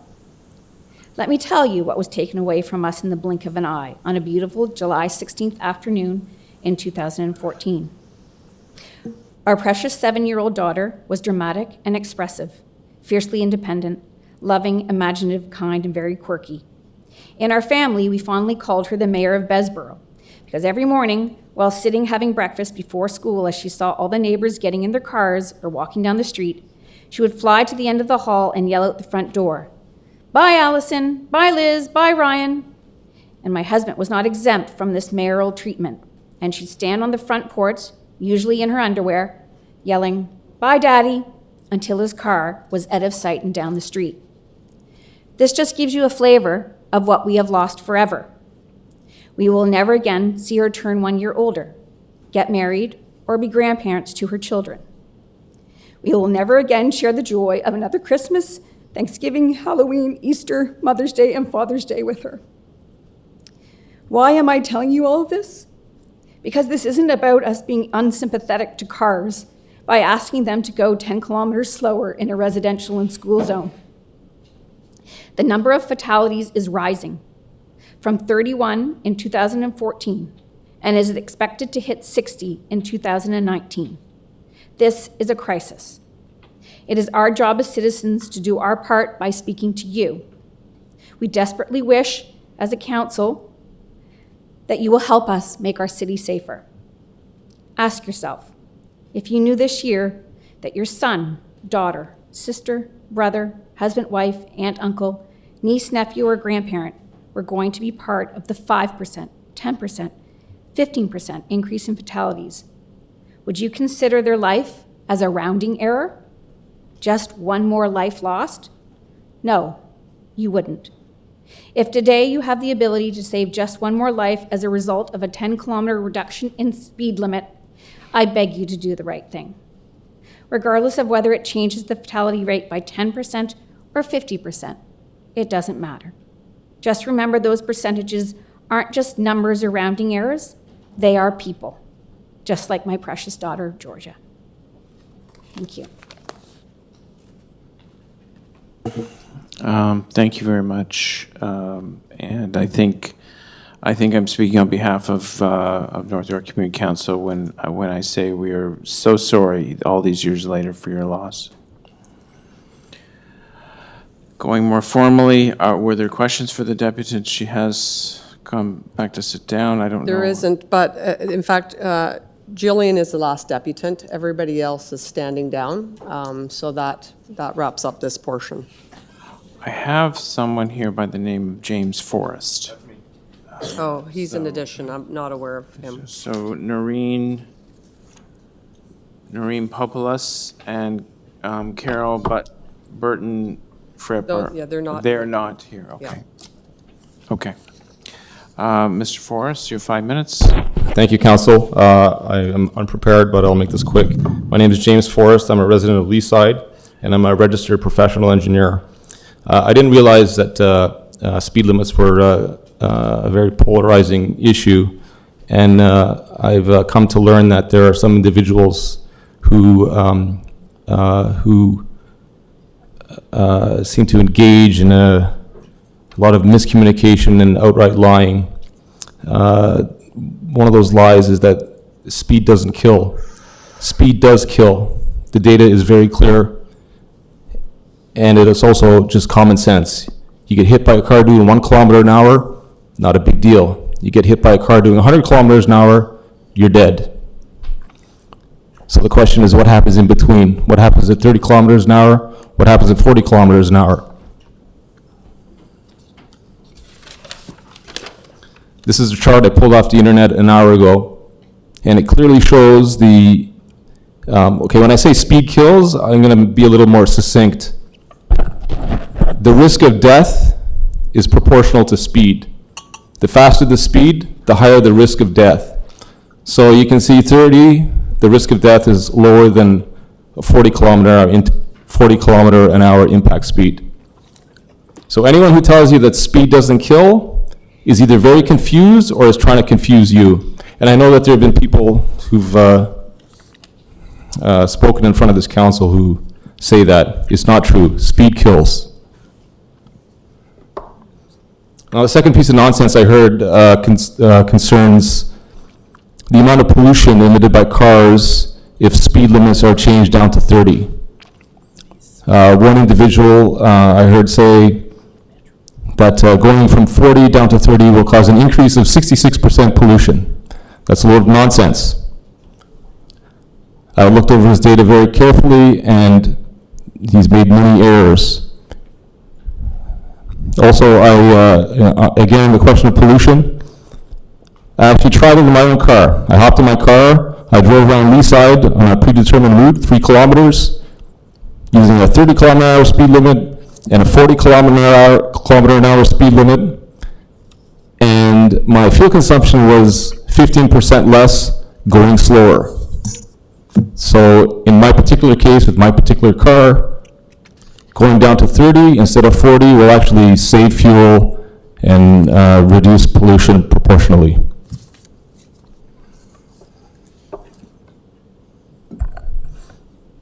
Okay, so I just want to point out those two things. Speed kills, and in my particular case, pollution was reduced by going to 30. And I thank Councillor Robinson for putting forth this motion, and I hope you'll carry it. Thank you. Thank you very much for your comments. Any questions for the deputant? No? Okay, thank you very much. Questions for staff? Councillor Carroll. Yes. For staff, this is sort of, it's information that will be helpful, but probably will come too late because it'll come after Councillor Robinson's actions today, which I support. I've had a little preview, but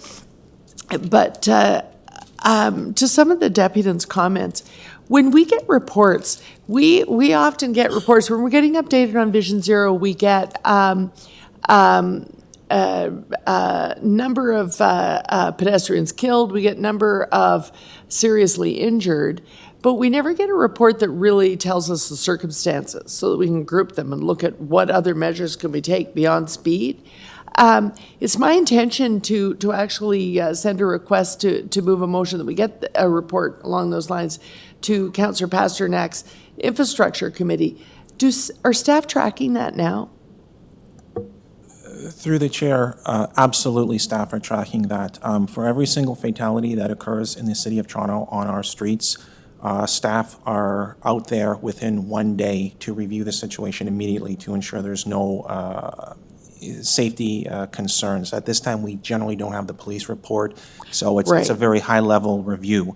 Within 2 weeks, typically, once we have the details from the police, a much more deeper dive is done with staff from various units and transportation services. So we are tracking these. We look at each one individually in terms of what's happened and what we can do to prevent it for future occurrences. So the speed data, we know that the lower the speed, the less chance there is a fatality, things like that. But if we were to take a look over the last decade or whatever time period at actual circumstances, we might be able to find other things, like maybe we don't want to be you can turn right on a red city. Maybe we talk about that in the hallways sort of things, but we've never actually sat down with the data set.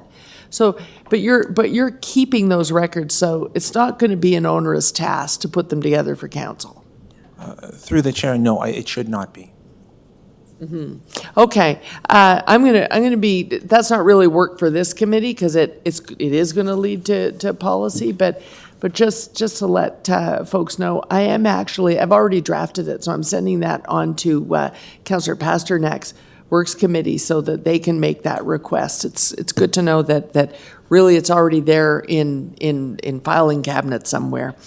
My other question is about whether or not, in fact, in the downtown core where the Toronto East York Community Council area said if the road is designated as local, it's 30. Have we done any sort of data tracking there? How it's going? What the response is to it post signposting? Has that ever been reported on back to TUYCC? Through the chair, I don't know about the specifics of the TUYCC report, but it was addressed in the report to IEC, the Vision Zero 2.0 report with respect to the results of the downtown experience. For that reason, staff are in agreement with the recommendation to reduce the speed limit on all local streets across the city of Toronto to 30 kilometers an hour. That report just addressed the arterial streets where there was a higher collision pattern. So staff are in agreement with the decision to reduce speed limits on all local streets to 30 kilometers an hour. This process will take longer. Okay. So the way we're doing it now would take longer? No, the moving forward with the 30-kilometer speed limit reduction on local streets, it will be more of a data-driven approach. It'll be one neighborhood at a time rather than Right. individual streets, which is less economical and takes longer. Okay, okay. Now I get you. Thank you, thank you. Thank you, Councillor Carroll. Any other questions for staff? No? Speakers? I'll speak on this. Yeah, Councillor Robinson? Thank you very much, Mr. Chair. And I just want to point out to council that also we have Isuda from Green Communities Canada, if you just wave, here today, because she's been working very closely with local schools in Leaside and doing a great job in trying to find safe passage to school, which has been challenging in Leaside, there to school and from in peak hours. So thank you very much for coming today, and thank you for your 100% support on this. I just want to start by thanking Judy and Rosa. These are two very engaged Leasiders who have spent months coordinating this petition, like literally months, and to lower the speed limits in Leaside. And believe it or not, as you heard, they have secured 1,700 neighbors. And some of those are households, they're not all individual people. So that probably accounts for even higher number. But this petition was circulated online, but also brought to many community meetings. If it was a planning meeting, suddenly it would turn into a lowering speed limit meeting because Rosa and Judy would be there literally working the room. So we've had overwhelming positive feedback. I will not mislead people to say that there are people who would prefer not to see this happen. It's a handful of people. But when you have a petition of 1,700 neighbors, I think that's beyond impressive. And there isn't a day that goes by, probably even an hour that goes by, and this is without exaggeration, that I don't get an email from a Leasider referring to traffic issues, speeding, just nonstop challenges in the Leaside area. I also just want to take this opportunity to thank Jillian Walsh, who has been a nonstop leader, quite frankly, on traffic safety in Leaside and beyond, quite frankly, across the city. You've been a champion for this, and thank you very much, and I hope you will continue in that capacity because you're doing great work. Also, I'd like to thank the Leaside Property Owners Association, particularly Carol Burton-Fripp. It's her birthday today, and she's got a bit of a flu bug, but you'll see her letter is before us, as is a letter from Jeff Cattell, and everybody knows Jeff Cattell very well. So Leaside is a new neighborhood to my jurisdiction as councillor, formerly Ward 26, and I've quickly learned that there are long-standing traffic issues in Leaside: speed, volume, infiltration, and a lack of compliance with traffic controls. And as I said, it seems to be not just daily, but hourly. And of course, good old Waze has also created significant increase in the volume of traffic that cuts through Leaside.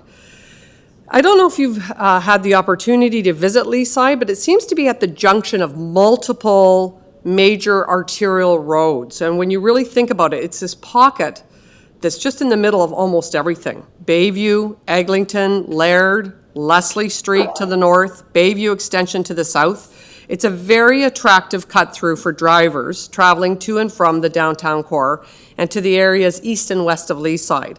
So it's become a major issue. It's been quite frankly a mounting issue over the years, and it's not going away due to a intensification that's also a parallel issue in this neighborhood. We've had multiple meetings with the Ratepayers Association, local residents who have indicated their support for this. And there are 5 schools in Leaside, if you weren't aware. Everywhere you turn, there's a school, several daycares. I don't know how many places of worship. For sure, there's at least 7, maybe more. Well-used parks and community centers. And all of this generates a significant amount of pedestrian traffic. So this community, quite frankly, is made up of young families with children and lots of seniors who are traveling the neighborhood by foot. They're pedestrians. And in addition to working on the traffic management plan, we would like to make this our top priority in reducing speed limits across Leaside to make it a safer neighborhood for thousands of pedestrians who travel it every day. So I'm hoping very much that we can have a unanimous vote on this today to send a message that we have to do this neighborhood by neighborhood.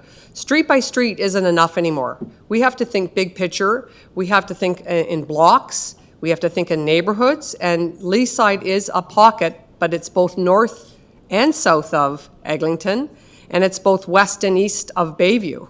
So it's a very interesting situation. I think sometimes Leasiders wonder why they're at North York Community Council, because it has really become midtown, if not almost downtown. But we're happy that you came out today, that you worked so relentlessly for this, tirelessly.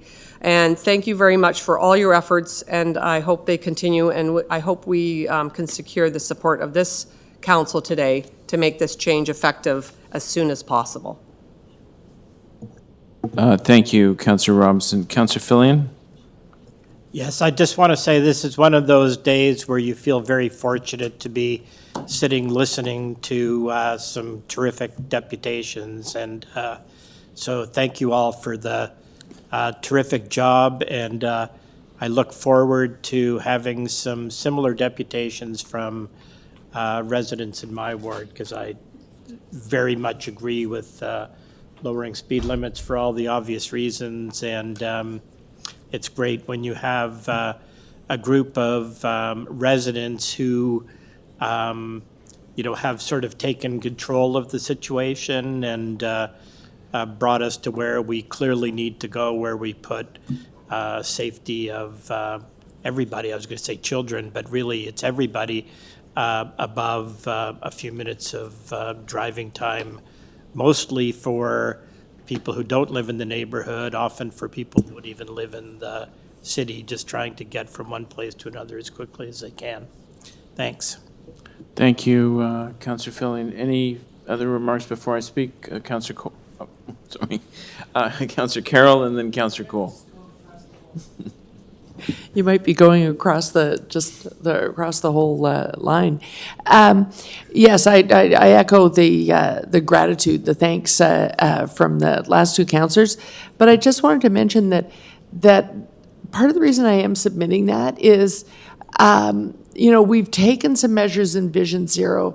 Staff are right now working their way through Vision Zero 2.0, and we're going to get to a point where we say we've done all we can. What's really exciting, and the last applicant should know, most of us were absolutely gobsmacked during the July debate when 2.0 went through with really precious little opposition to lowering the speed limit on major arteries. That one blew me away. That I could say in my ward, I'm lowering the speed limit on Finch and on Don Mills Road, and people didn't come to ride me out of town on a rail. It was amazing. That is huge progress over the last 15 years. It's the cost is the lives lost, and so thankfully, trustees have their heads screwed on straight, or trustees and councillors. We're all working together now. The pilot we just did in front of Pineway School, I think, is actually going to work as not only a data gathering. The pilot we did there to do major traffic calming actually started a conversation that's not unlike what's going on in Leaside. Just putting up big, brightly painted pink obstructions in the middle of the road made people stop and go, what's going on here? And become a part of the conversation. So it was kind of amazing how it worked in that regard. And people blocks away were phoning in and saying, are you doing this on my street next? And I said, well, I don't need to. If you saw the effect over there, we can now come and talk about your street, and it's a shorter conversation. As staff have said, they're supportive of these changes now. And so that happens. What I'm concerned about is that speed is one factor, and before we do more major alterations, I think we need to look at the science. A resident said to me, I wish there was a data set where I could just go and look at these circumstances and put them together for you. I'd do it for free. And I realized we don't have that in our hands as councillors. So that's what I'm looking at, is that staff put together for us the circumstances at each of these tragic events. And I know that it's going to be onerous if I add in too many years, but currently the letter, as I've drafted it, starts at 2010, because there is no question that around the time that the Walsh family tragically lost Georgia, there was this sudden uptick in these incidents and continued on. 2016 was terrible, 2018 was terrible. I've had too many incidents this year in Don Valley North. And so we're going to deal with the speed piece, and then what? And so I'm asking for this report so that it can inform the next wave after we get these speed limits in place. And that will come forward to you, Mr. Chair, at your next meeting. Thank you. Thank you. Thank you, Councillor Carroll. Councillor Cole? Yeah, thank you. I mean, this is a no-brainer as far as I'm concerned. There's no alternative here. I just want to also mention that I had a 6-year-old girl, constituent of mine, run over and killed in Lawrence Heights. Think about it. In June of this year. And I mean, it was in the parking lot of a school. So it is just heartbreaking to see that 6-year-olds are getting run over. And you know, the other reality we face is that some of you remember at council last time, I moved a motion to try and put in some traffic calming and traffic control measures into Lawrence Heights.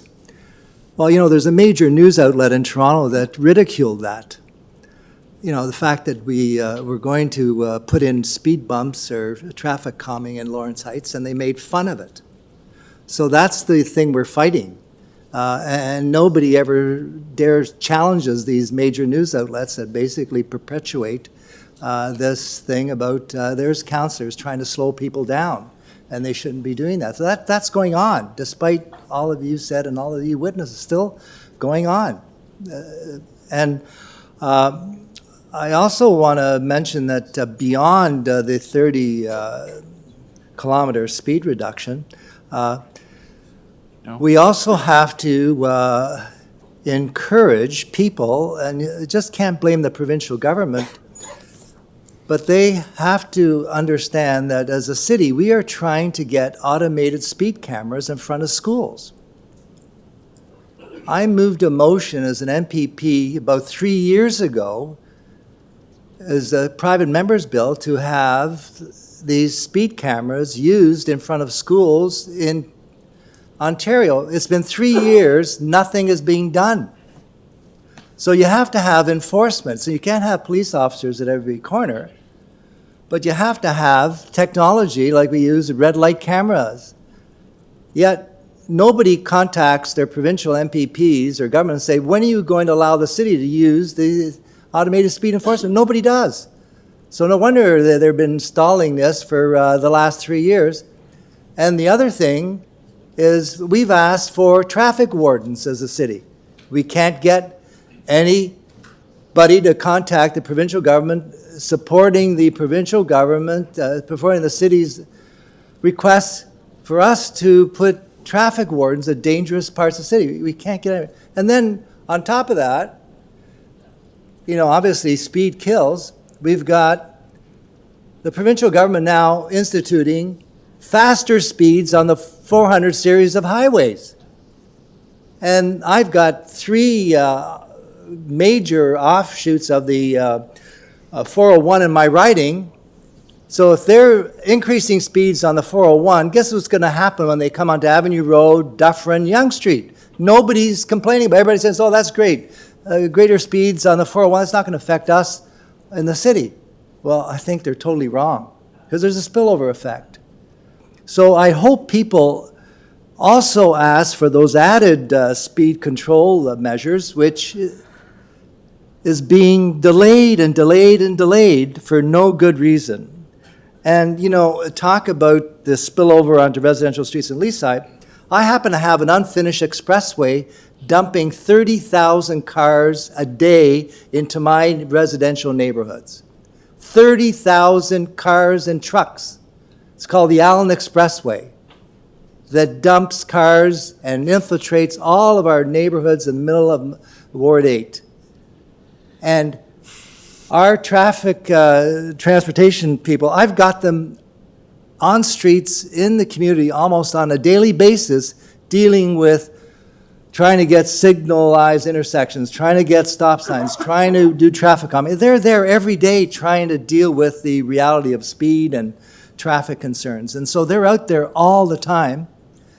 And the other thing is, as a council, we're going to have to get serious about putting more resources towards speed controls.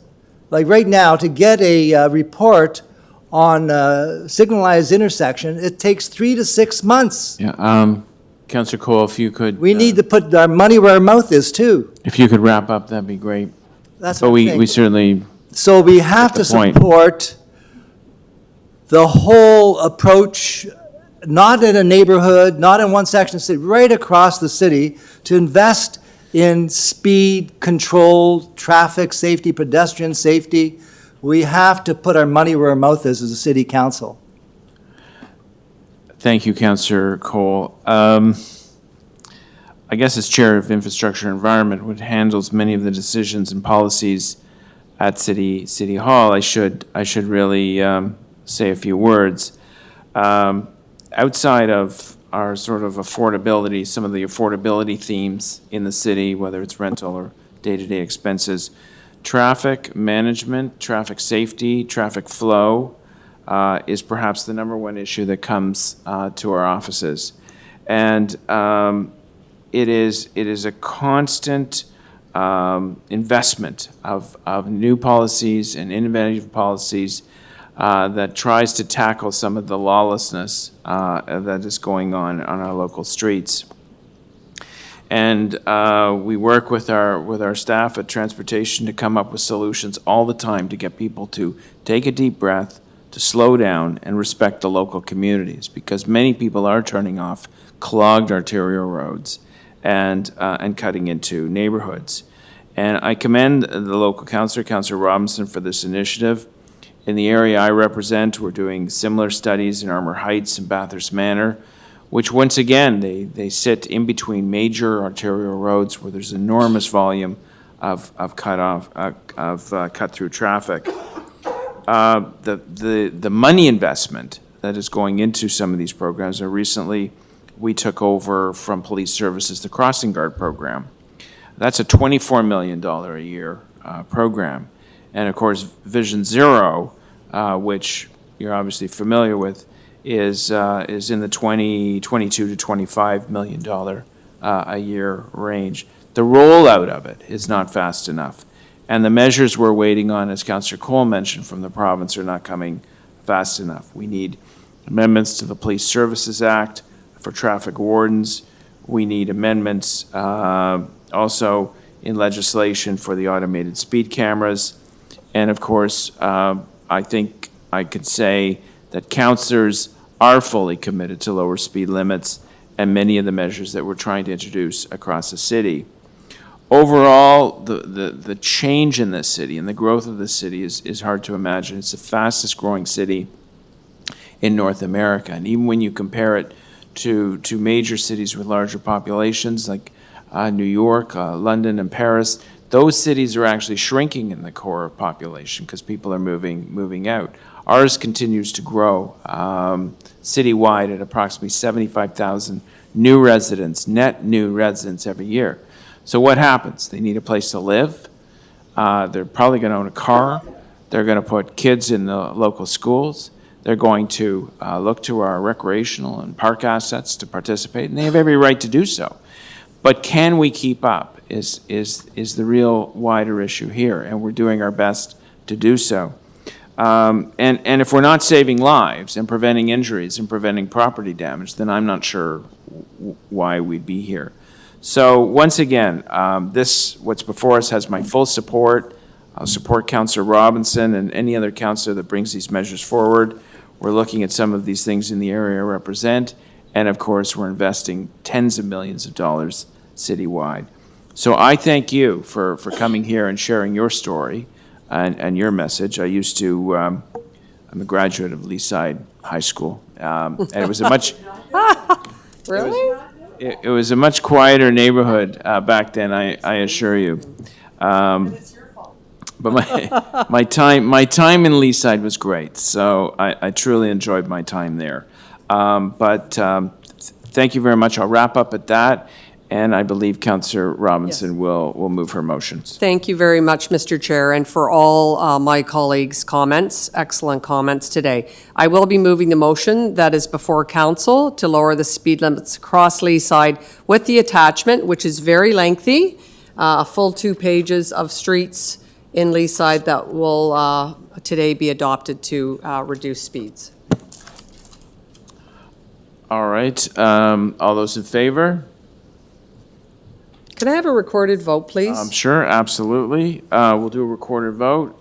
Councillor Cole, Councillor Pasternak, Councillor Carroll, Councillor Fillion, and Councillor Robinson. That is unanimous. So thank you very much to the deputants that came today. Councillor Robinson, you're sticking with deferral on your fence exemption? Yes, I am, because the applicant has left the building, so I don't think that's really fair to not have the applicant in the... Understood. The staff, we're going to address that fence exemption at the next scheduled community council meeting. Okay, thank you. I'd just like to say I'm sorry for my tardiness. There was an issue at the office that I had to tend to.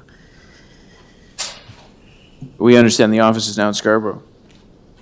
Is that? Yeah. No, the local councillor has decided to stick with deferral.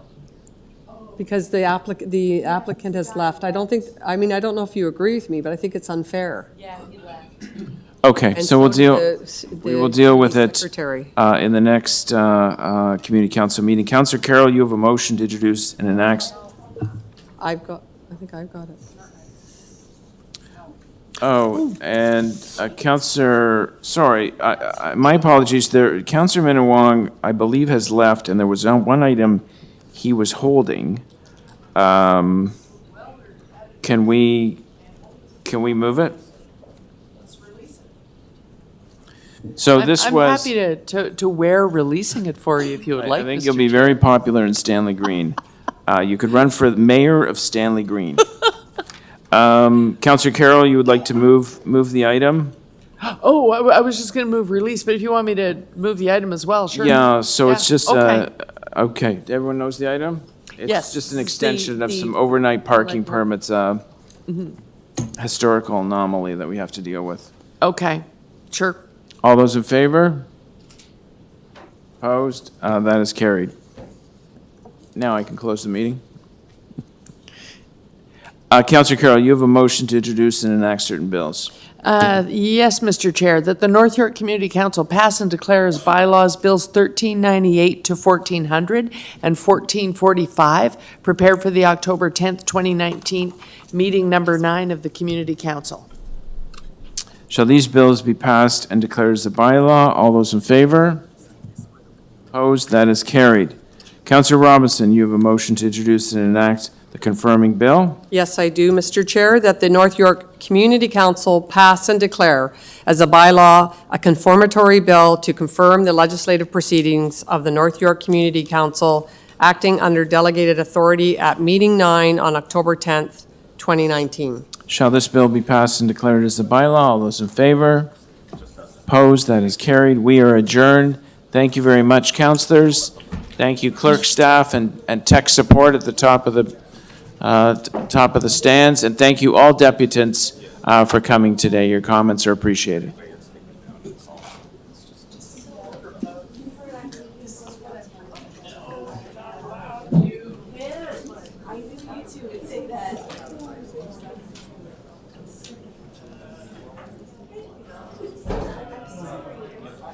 What do you think?